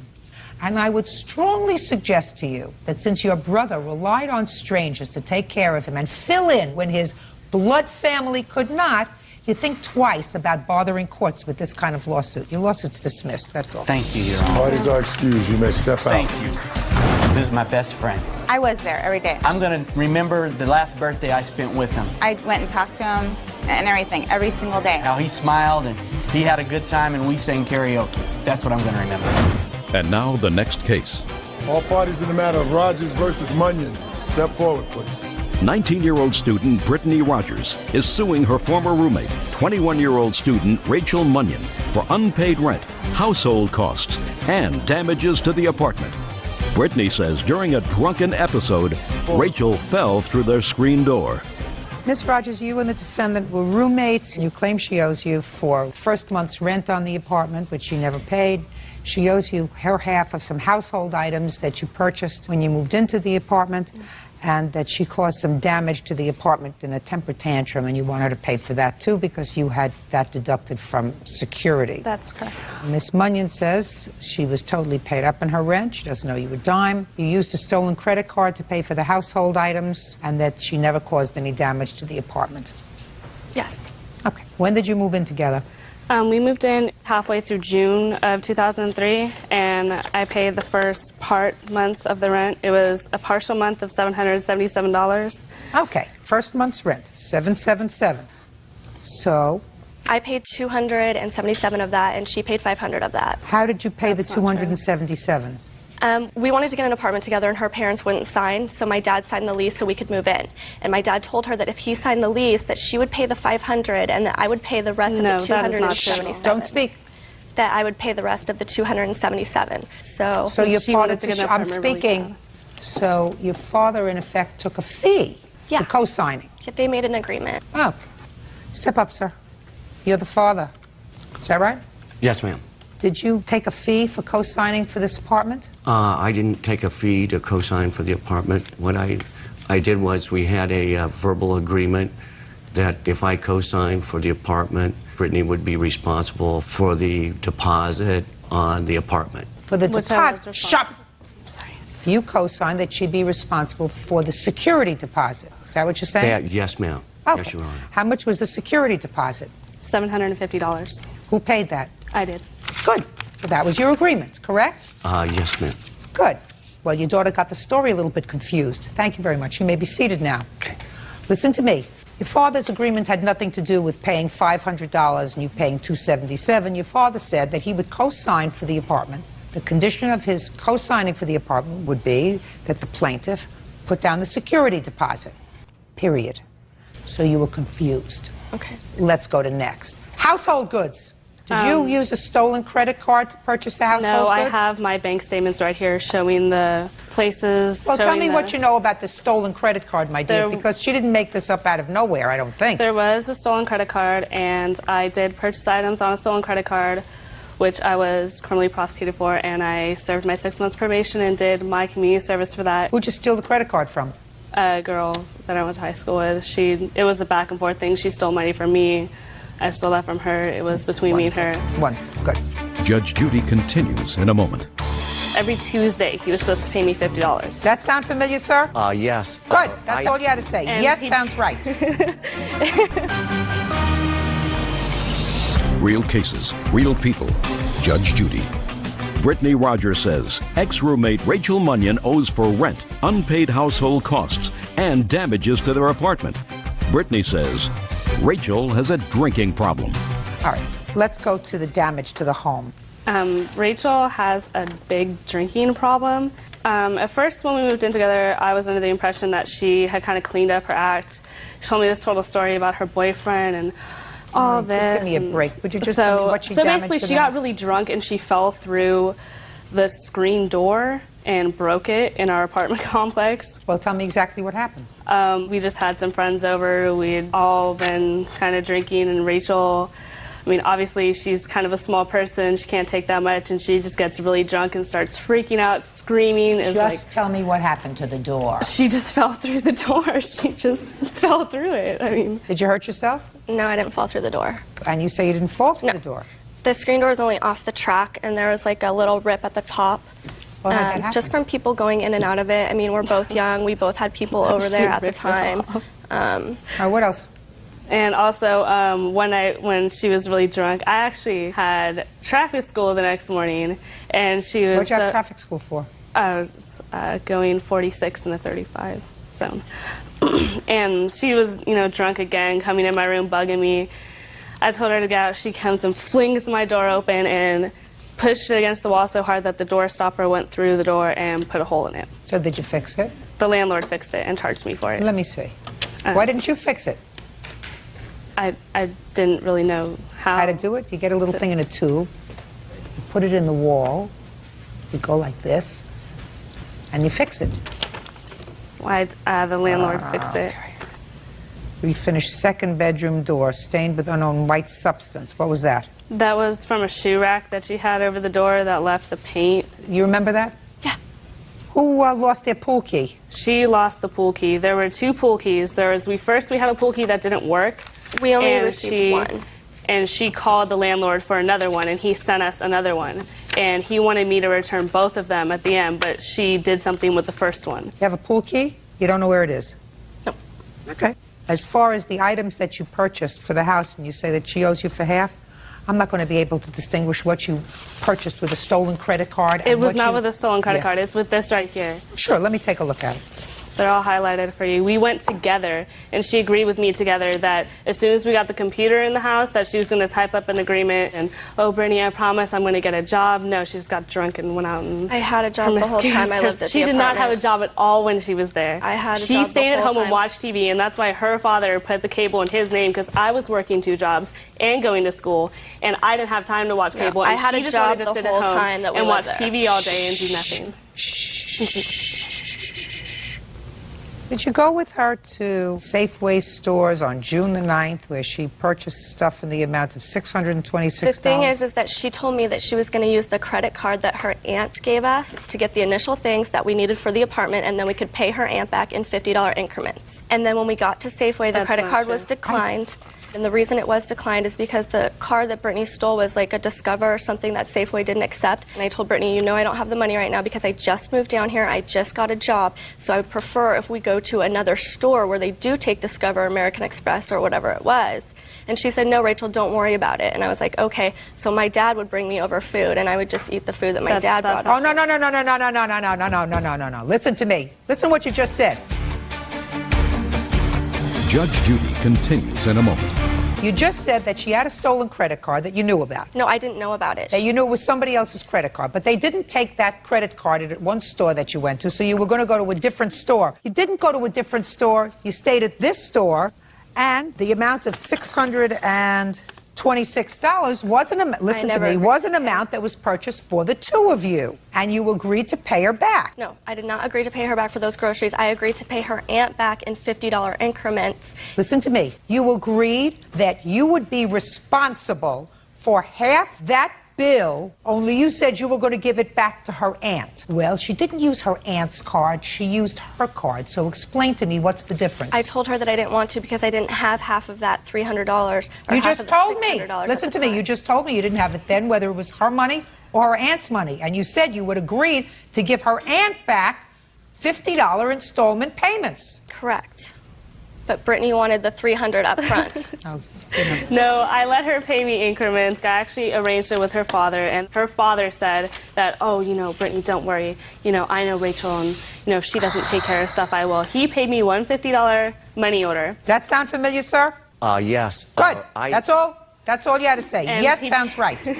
And then the next week, Billy, where's my money? Oh, I don't have the money this week. Okay, that's fine. Call him next week. Billy, where's my money? Oh, I don't have the money this next week. So. I gotcha. You're right. 773, judgment for the plaintiff. That's all. Step out. Parties are excused. Yes, case number 341 on the calendar in the matter of Coughlin versus Noel. Parties have been sworn in, Judge. You may be seated. Folks, have a seat. Ms. Coughlin, it is your claim that this young lady, I assume this young lady, vandalized your car. She was a friend of your daughter's. They played together. For some reason, they had a misunderstanding, and you claim that she took a rock, scratched your car. Miss Noel says that her daughter was not alone. Don't deny that she did it, but you say she was not alone, and that in retaliation for that, your son slashed the tires on her car. So she's got a counterclaim. Are you neighbors? Yes. Yes. How far away do you live from each other? Right next door. What was the date of the incident involving your car? August 29th, 2004. You have pictures of the car? Yes, I do. I'd like to see pictures of the car.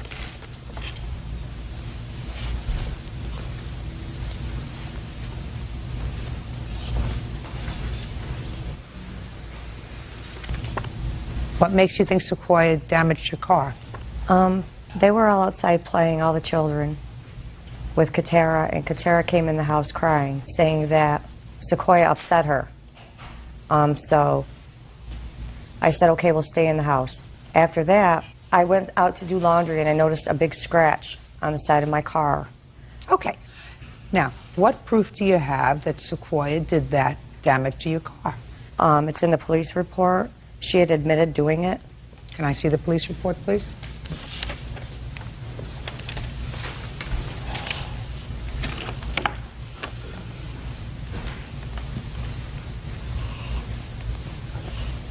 Sequoia, you want to tell me why you scratched the car? Because her and her husband and her son, they were constantly keep calling me like retarded, well, I don't want to say it. They kept calling me and That's stuff. not true. Yeah. And they kept going on with it, and I only thing that I did was tell my mom. So that's why you scratched the car? Well, they were calling me retarded and stuff. I'm and asking you a question. That's why you scratched the car with a rock? You can't do that. Did your mother tell you you couldn't do that? Well, you can't.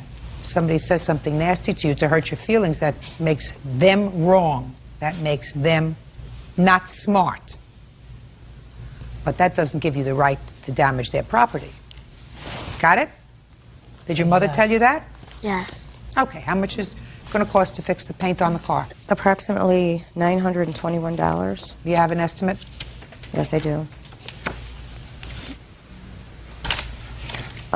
It was scratched before. The estimate I do have, I'm sorry, is $361.56. 361. Yes. Okay. Now, you want to tell me about the damage to your car and when that happened? September 19th. What happened? I went to take my son to his football game. I came back to pick her up to go to the football game. I came back downstairs and my tires were sliced. Who did it? Well, I assumed my next door neighbors did it.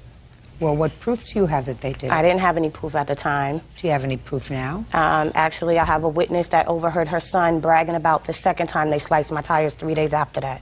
I'll hear the witness. You're the son, I assume. Yes, ma'am. Stand up. Tell me who you are.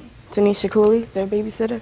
What do you know about the tires being slashed on Mrs. Noel's car? The day after the tires were slashed in school, me and my friend were walking down the hall. We were walking behind him and his friends. And I heard him saying that, yeah, yesterday me and my dad sliced our neighbor's tires. And when you heard that, what did you do? Right after school, when Chanel came home, I told her and my mom. Same day, is Yes. that right? Were you angry? Yes, I was. And what about your father? Was he angry? Yes. That's not a way to respond. Do you understand that? Yes, I do. So why did you do it? I did not. So you're telling me this young lady is lying about Yes, this I last? Yes. Why do you think she would make up a story like that? I don't know. Who would you think would have another motive to slash their tires? Nobody to my knowledge. Not you or not your father? So you think she's lying? Yes. Did you call the police? Yes, I did. Can I see the police report, please?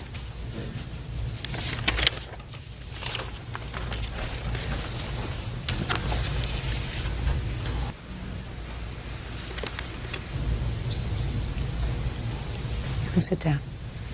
Could you stand up, please? Is this young lady your daughter? Yes. I want you to think back to the 23rd of September.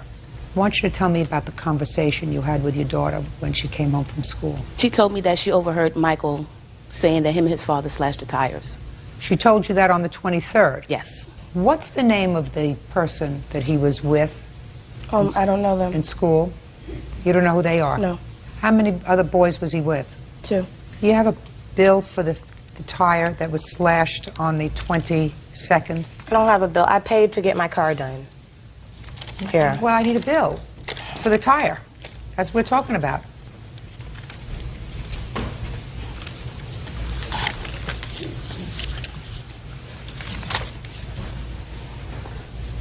Tire was $16.53?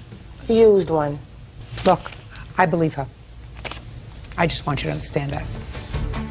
judge. Whether you were just bragging, I don't know. But I believe that she heard you say it. So I'm deducting $16 from the award of $361 that you're entitled to have your car painted.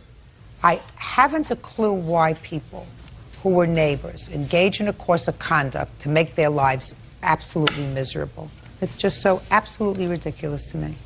There's no question that your daughter behaved badly. I assume that as a parent, you told her that when someone says something that's hurtful to you, they're really just stupid, uninformed people, and not to pay any attention to it. I assume that you had that conversation with her. And if you didn't, you have to have that conversation with her, that she can't take out her frustrations because she's just going to end up in trouble.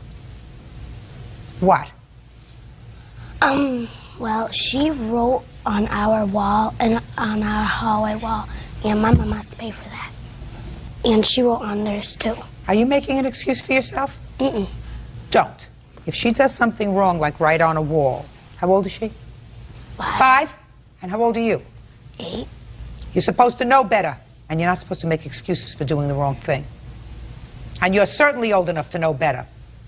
All right, take your children home. Judgment for the plaintiff in the amount of $345. I've deducted the $16 for the tire that your son and probably your husband was responsible for. That's all. Parties are excused. You may step out. I've also had my tire slashed 3 times. They got problems. I'm done. Her daughters pushed shopping carts into my car. Just mad. The little girl is very angry. She's very angry. The mother works 12-hour, 14-hour days, 6 days a week. She was mean to me. It's something that's going to be ongoing until Mrs. Noel gets help with her child. And now the next case. All parties in the matter of Baker versus Terry, step forward. Rehab counselor Vicki Baker is suing her former neighbors, Byron and Mary Terry, for damage to her Chevy Lumina. Vicki says the couple drove the vehicle during a hailstorm. Miss Baker, you agreed to sell the defendants a car, a used car that you had, according to what I read. They had the car for some time. They made some payments on the car. And then, according to you, they stopped making payments on the car, so you repossessed it. Yes, ma'am. And after you repossessed it, Mr. and Mrs. Terry sued you for all the money that they had paid into the car, which was, I believe, about $1,400. Is that right? And how much had you paid? $1,850. And how long did you have the car? We had the car for roughly about 3.5, 4 months. Okay. Now you want them to pay for the damage that was done to the car while it was in their possession as a result of being driven in a hailstorm. Yes, ma'am. And Mr. and Mrs. Terry said, you live in Oklahoma, for heaven's sakes. That's what happens in Oklahoma. There are hailstorms. They're not responsible for the hailstorms. That's your defense. Partly. There's more to it. That's the defense that I read here. That it's a hailstorm and you're not responsible for an act of God. Now, Miss Baker, when did you agree to sell them the car? Give me the month and year. December 4th of 2003. And you took it back sometime in March? Actually, no, it was April 2nd. And when you got the car back, describe the damage to me. I have photos of the damage, Your Honor. Can I see it, please? The automobile was damaged all over with hail damage. I have photos of the car, the storm and the damage, and also an estimate for over $3,000 Do you know when this hailstorm was? Yes, March 17th. Car, hail.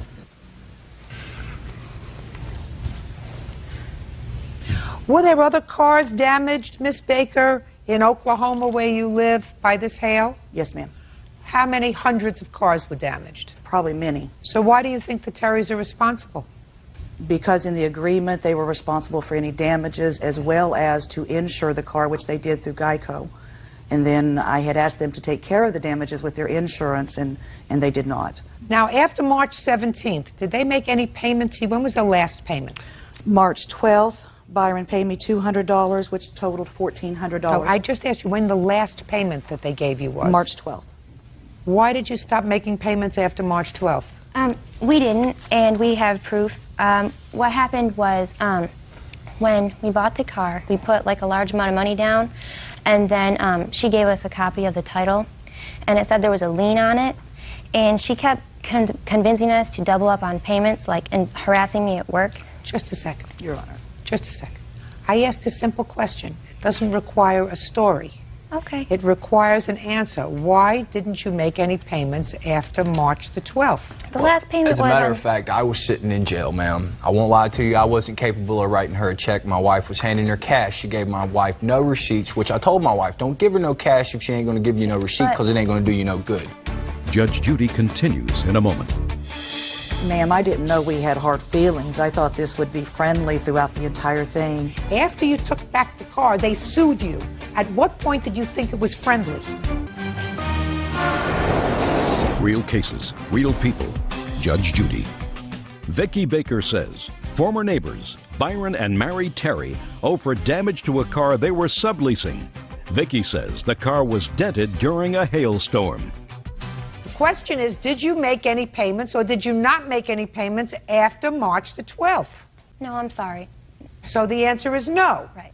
Now, when Miss Baker, the Terrys sued you for the return of their money, you already had possession of the car, is that correct? Yes, ma'am. Did you, in fact, counterclaim for damage to the car? Not during that suit, no. Why not?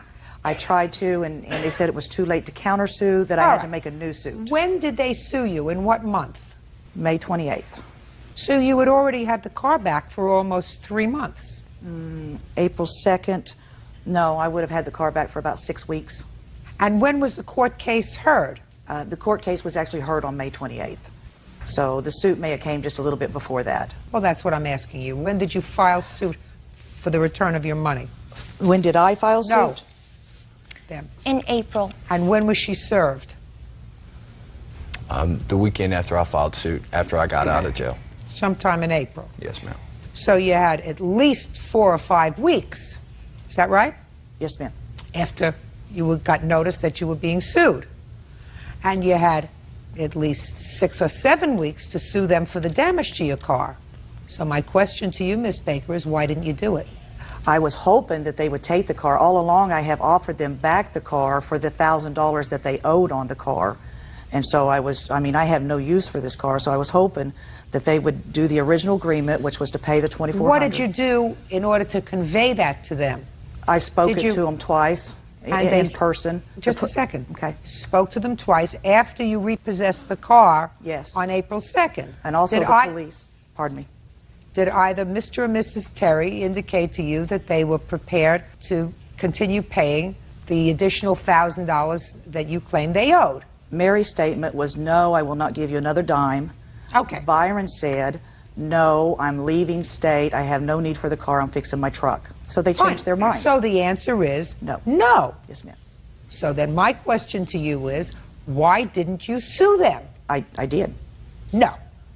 Ma'am, you didn't sue them. Listen to me. Okay. You didn't sue them until after they sued you for the return of some of their money. That's when you sued them. You saw the car was damaged the day you took it back, on April 2nd. So if you believed that you had a legitimate case, you would have been in court immediately, as you were now, to file a case against them because they damaged your property that you had repossessed. You chose not to do that. Ma'am, I didn't know we had hard feelings. I thought this would be friendly throughout the entire thing. What, Miss Baker? I don't know where you're at, madam. After you took back the car, they sued you. At what point did you think it was friendly? Where's the car now? In my possession. Good. What are you doing with it? I have offered it back to the Terrys. I'm letting it sit until we decide what to do. Your Honor, may I speak, please, on this situation? I befriended these kids. They moved in next door to me. I don't care about that. That's not what this is about. Okay. That's a story once upon a time. Right now what I have is you sold them a car. They were friends, next door neighbors, you liked, whatever. Sold them a car. You took the car back for non-payment. No, ma'am. I took the car back because she sent me a letter refusing payment. She said she wasn't going to pay you anymore. Right, yes. Fine. Yes. So I paid you enough, and I'm not paying anymore. Shh. Okay. Not paying anymore. This has been resolved in another court. Right. I'm not dealing with that. You took the car back. You did nothing when you took the car back until after they sued you for some of the money that they had invested in the car. Ma'am. That's what happened. I did it as quickly as I could because I am a very, very busy self-employed person. To drive 2 hours to go down and sue someone when I knew I had until May 28th, I didn't see any hurry in doing that. Well, I don't see any hurry in responding to it, madam. It's an act They of God. damaged my car. No, they did not damage your car. My car did not get hail damaged, and many cars did not, because most of us know to pull over during a hailstorm and park our cars somewhere else. It's only those who drive. Mary was at Takes work. to be in a hailstorm. Mary was at work, and she chose to drive home in that hailstorm. She bragged to me how she drove 70 miles an hour in the hailstorm. She could have chose to stay at work and let the hailstorm pass, and the car wouldn't have been damaged as it was. Did you drive intentionally in this hailstorm at 70 miles an hour? No. Is she crazy? Well, is she crazy? I was petrified I was going to break through my windshield. I never drove in one Nobody before. drives. Nobody drives come you didn't 70 stay miles at an hour in a home? hailstorm, Miss Baker. How come she didn't Miss stay Baker. at the office and wait for the hailstorm to pass if she was terrified? Miss Baker, I was on my way how home come from she vacation doesn't picking up live my kid? in Florida, where there are no hailstorms that I know about? I don't know why. The heavens opened up. Golf ball size hail came down, damaged your car as well as hundreds of others. They're not responsible for that. Case is dismissed. Parties are excused. You may step out. This is case number 61 on the calendar in the matter of Soleimani versus Safapur versus McAtee. Parties have been sworn in. You may be seated. Have a seat, please. Bird, we have another case of Dumb and Dumber. Dumb and Dumber. The junior ones. What's your name? Manaz. And how old are you? 16. And you? Carrie. How old are you? 15. Did you have permission to take your car out that evening? No, ma'am. So you mean you took your mother's car? My sister's. How old is your sister? She is 17. So you took your sister's car without permission? Yes, ma'am. But it wasn't your sister's car because your sister's 17. She can't own a car. Oh. So the car belonged to your mother. Yeah. So you took your mother's car without permission? Yes. And you went to I went to pick up Carrie and her friend and then to go to a party. So you went to a party? Yes. Did you have a driver's license? No, ma'am. And you went to the party? Yes. And you were with her?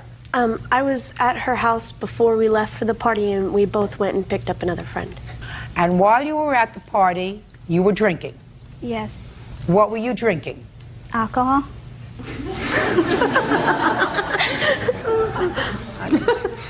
Got where we're going? Oh, I'm already there. And you had too much to drink, so it was time to leave? No, the cops came. Cops came. Police came.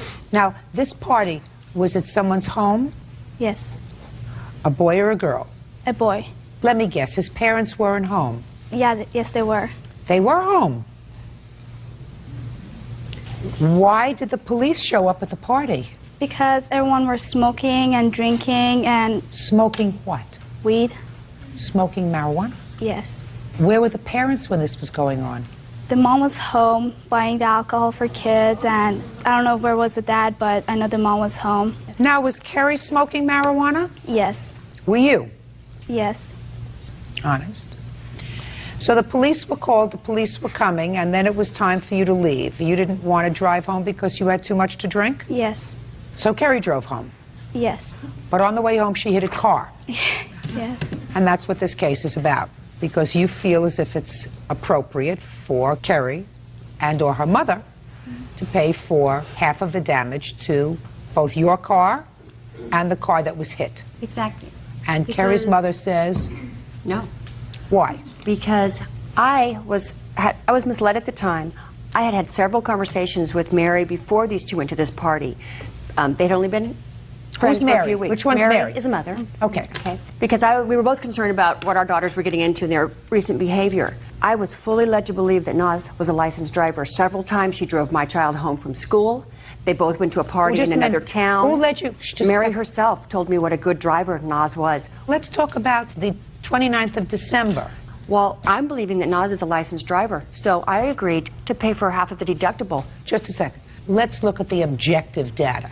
This young lady has told me that without permission, she took her sister's car, who's 17, so it's really her mother's car, without permission. Mm-hmm.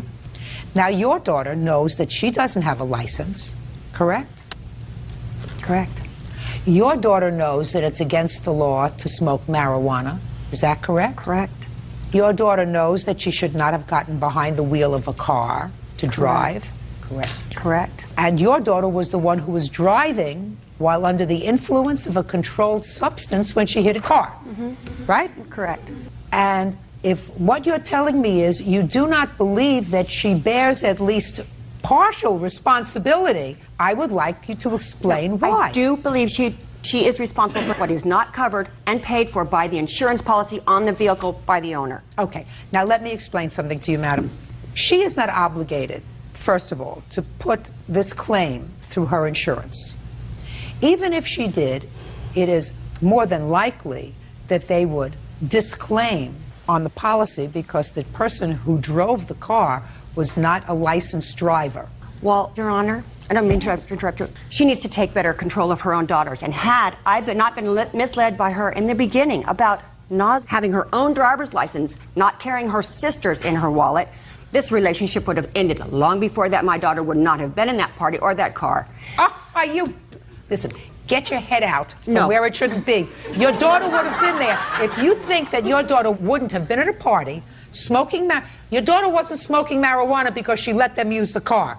Your daughter's 15 years old. I would be more concerned with my 15-year-old daughter going to a party where the police had to be called to break up the party where there was marijuana being smoked and alcohol being served than I would over the responsibility to pay for half the damage that she did to the car. So we have dumb, dumber, and dumber.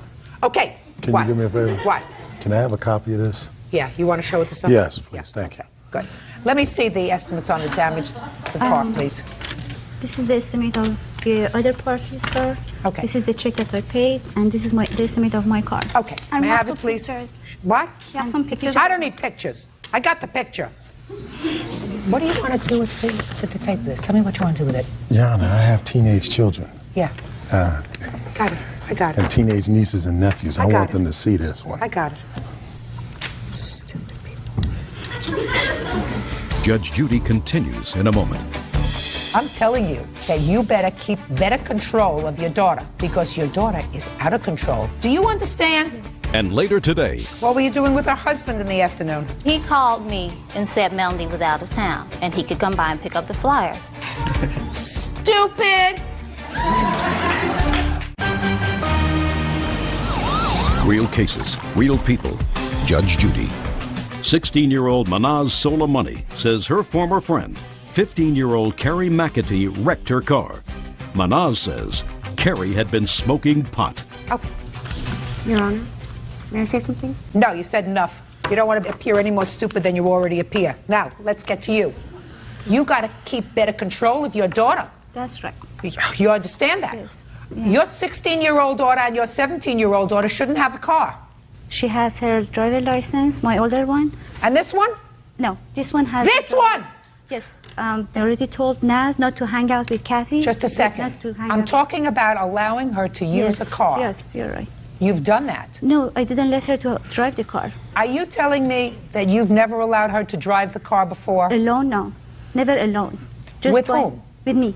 Because she has her permit. She has a learner's permit. Yes. So she never, that's why they drive. Miriam gives both of them a ride to a school. Listen to me very carefully. Something's not happening right with this car. So I wouldn't let either one of them use it. You understand what I'm saying to you? It's up to you. She's half responsible for the damage she did to the car. She was under the influence of drugs. She shouldn't have gotten behind the wheel. She shouldn't have been using the drugs to begin with. She knew she had no license. She's responsible for half the damage that she caused. But I'm telling you That's right. that you better keep better control of your daughter. Because your daughter is out of control. Because not only was she smoking marijuana that night, she was also using alcohol, and she was in no condition to drive, which is what put her behind the wheel in the first place. Do you understand? Yes. Good. Yes, ma'am. Judgment for the plaintiff in the amount of $1,425.50. That's all. Parties are excused. You may step out. You go first. I do believe that we were partially responsible. Both of the girls did something and stupid, and both of them are responsible for this. She's lucky that my daughter was not injured. She never drove by herself. I always drive her to school, and everyone knows. She had been drinking like straight Bacardi and had been smoking. I got grounded. My mom took away all my stuff. I hadn't been smoking as much as either of the girls. Parents should be more careful because drinking is very easy. They can drink all the time, and they can buy weeds all the time as well. And now the next case. All parties in the matter of Carter versus Powell. Step forward, please. Travel agent Trenace Carter is suing ministers Melody and Brendan Powell for loss of business and slander. The Powells are countersuing for slander and pain and suffering. Miss Carter, I gather you are suing for some sort of breach of contract, and the contract would be an oral contract that you had with the defendants to plan a trip as a travel agent for a large group of people that was supposed to go on a cruise. Is that generally correct? No. I put together a cruise and I contacted Melody because I needed speakers. That was the first contact I had with them. So it was my cruise to start off with, and they ran with it. So what's your problem? They have slandered my name and said that I'm not a travel agent. They have defamed my character, and I have been receiving emails of threatening of communication and just all kinds of disruption. Well, what happened? Did you plan the trip for them, or did you not plan the trip for them? I planned the trip for a group of people for myself, and I contacted her because I didn't have any idea how to contact the speaker. So you planned a trip for a group of people yourself as a travel agent? Yes. But you didn't have the people? I had a mailing list of people I needed speakers. You didn't have anybody signed up for the cruise No, yet? not yet. Not till I started advertising. So you were planning a cruise in your mind. You didn't have any people yet. You had a mailing list of potential customers. Right. You contacted them because you wanted them to provide speakers. You're ministers? You have a ministry? Okay. What was the contract that you had with them? There was no contract with them. So what are you suing them for? I'm suing them because there's some personal matters came into play, and that's when the drama started. Okay. So you're suing them for saying that you were not a travel agent? Yes. And what else? Defamation of character. What were they saying about They were saying that I was not a travel agent, I was a liar, I was just everything that they could come up with, they were saying. Here's an email that she sent to a cruise line. This is the cruise line that you contacted because you wanted to put together a cruise with the cruise line. So you didn't want any of their church parishioners to go on your cruise? I want that. Just answer my question. You did not want their church parishioners to go on your cruise. They were not on your mailing list. Correct. Okay. You see the cruise line.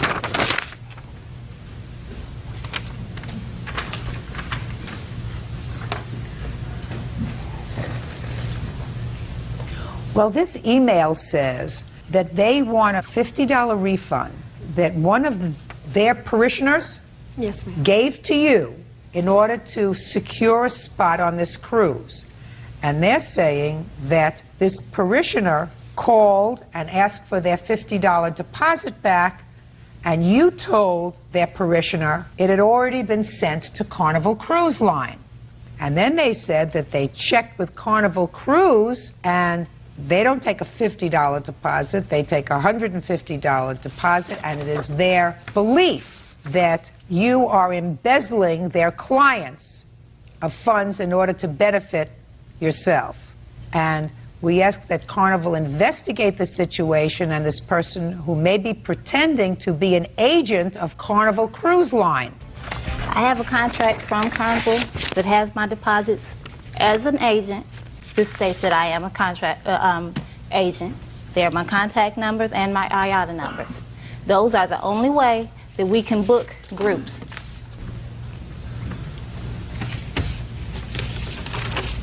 Are you a licensed travel agent? Yes. What about this woman's $50 deposit? Where did it go? It went back to her. Here's her file. When did you send it back to her? I took it back to her personally.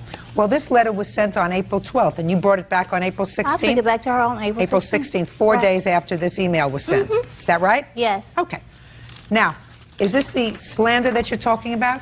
Yes, and well, I would like you to tell me what happened in this arrangement that you were having with them, because clearly some of the people that were supposed to go on this cruise that you were trying to put together were their parishioners. What happened was, the first part of April, I emailed Melanie that I had flyers ready. What kind of flyers? I'd worked on advertisement flyers and postcards and things of that matter. Called Carnival, ordered postcards, ordered letterhead, and I printed all the information on those cards and letterhead. I emailed her to let her know she could come by and pick them up. Just a second. What was she supposed to do with the flyers? She was supposed to be giving them out. To whom? To who she was inviting to the cruise. So that I was correct when I say that you were trying to put together a cruise and some of their parishioners were supposed to be vacationers on that cruise. Yes, so there were all right. That's what I... There were several churches. I don't care if there were several churches. I asked you about hers. You said no. It was my understanding that you were trying to put together a trip and at least some of their parishioners were supposed to go on this trip. You prepared flyers for them to distribute to their parishioners, along with maybe other people as well, and then something happened. Right? Correct. Okay. What happened? You called her and let her know that there were flyers. You emailed her that the flyers were ready. She wasn't there. I'm going to cut to the chase now because my head's spinning. She wasn't there. Her husband decided to come over instead. And one thing led to another, and you spent part of an afternoon together. Went one place, went another place. Anyway, she comes back into town, and according to her, she got very annoyed because her husband was not supposed to be at your house, was not supposed to be out to lunch with you, was not supposed to be doing anything else with you, and she canceled your participation in the cruise. So far, is that reasonable? Yes. Okay. And then, this is what you're complaining about. Yes, and there have been several people that have been calling me. You can't tell me what those people said to you, madam? That's hearsay. You have anything else? Any other emails that you want to show me? Yes, the ones that she has been harassing me with. I'd like to see them, please. What were you doing with her husband in the afternoon? He called me and said Melanie was out of town and he could come by and pick up the flyers. I said, well, I'm at home. You can come by and pick them up. I said I was supposed to be gone, but things didn't work out for me to go. He said, well, I can drop you by the DMV. That was no problem. What DMV? I didn't hear anything about a DMV. Right. I said, home, not home. What? When he came, he said, well, that was where I was supposed to go, so he was checking to see if I was home to come by and pick up the flyers. So he came over and he got the flyers. Right. He offered to drop me at the DMV. So he while offered he was to on take the you phone. someplace where you wanted to go. Right. That was when he gave me the check for the deposit, the $50. And he took the flyers. So you went to the DMV. He took you to the DMV. was closed. They had went to lunch. Oh. So we went over to McDonald's and picked up food, and we sat at their house 20 minutes waiting Okay, for so DMV you just a second. So the DMV was closed. Right. You went and got some lunch, and then you went back to their house? Correct. And had your lunch in their house, waited until the Department of Motor Vehicles opened again. Right. Then he took you back to Department of Motor Vehicles. Right. And then where did you go? Went home. Then you went home. Right. Stupid! Not harassment. She's tired of you. She's tired of the explanations. Listen. Well, I had stopped communicating with her completely. Good. Stop communicating. Block her emails. Can't you do that? Put a block? Yeah, you can Say, I don't want to hear from her anymore? You can block. Right? Yeah. That's what you have to do. Don't want to hear from you anymore. Listen, you had a business arrangement that didn't go anywhere. Right. There was no contract. You did a foolish thing. You did a foolish thing. Mm-hmm. You got angry. You retaliated. You don't have to see each other anymore, right? You don't like each other. You're not going to do business with each other anymore. Correct? That's right. Good. Goodbye. I'd like to excuse you. May step out.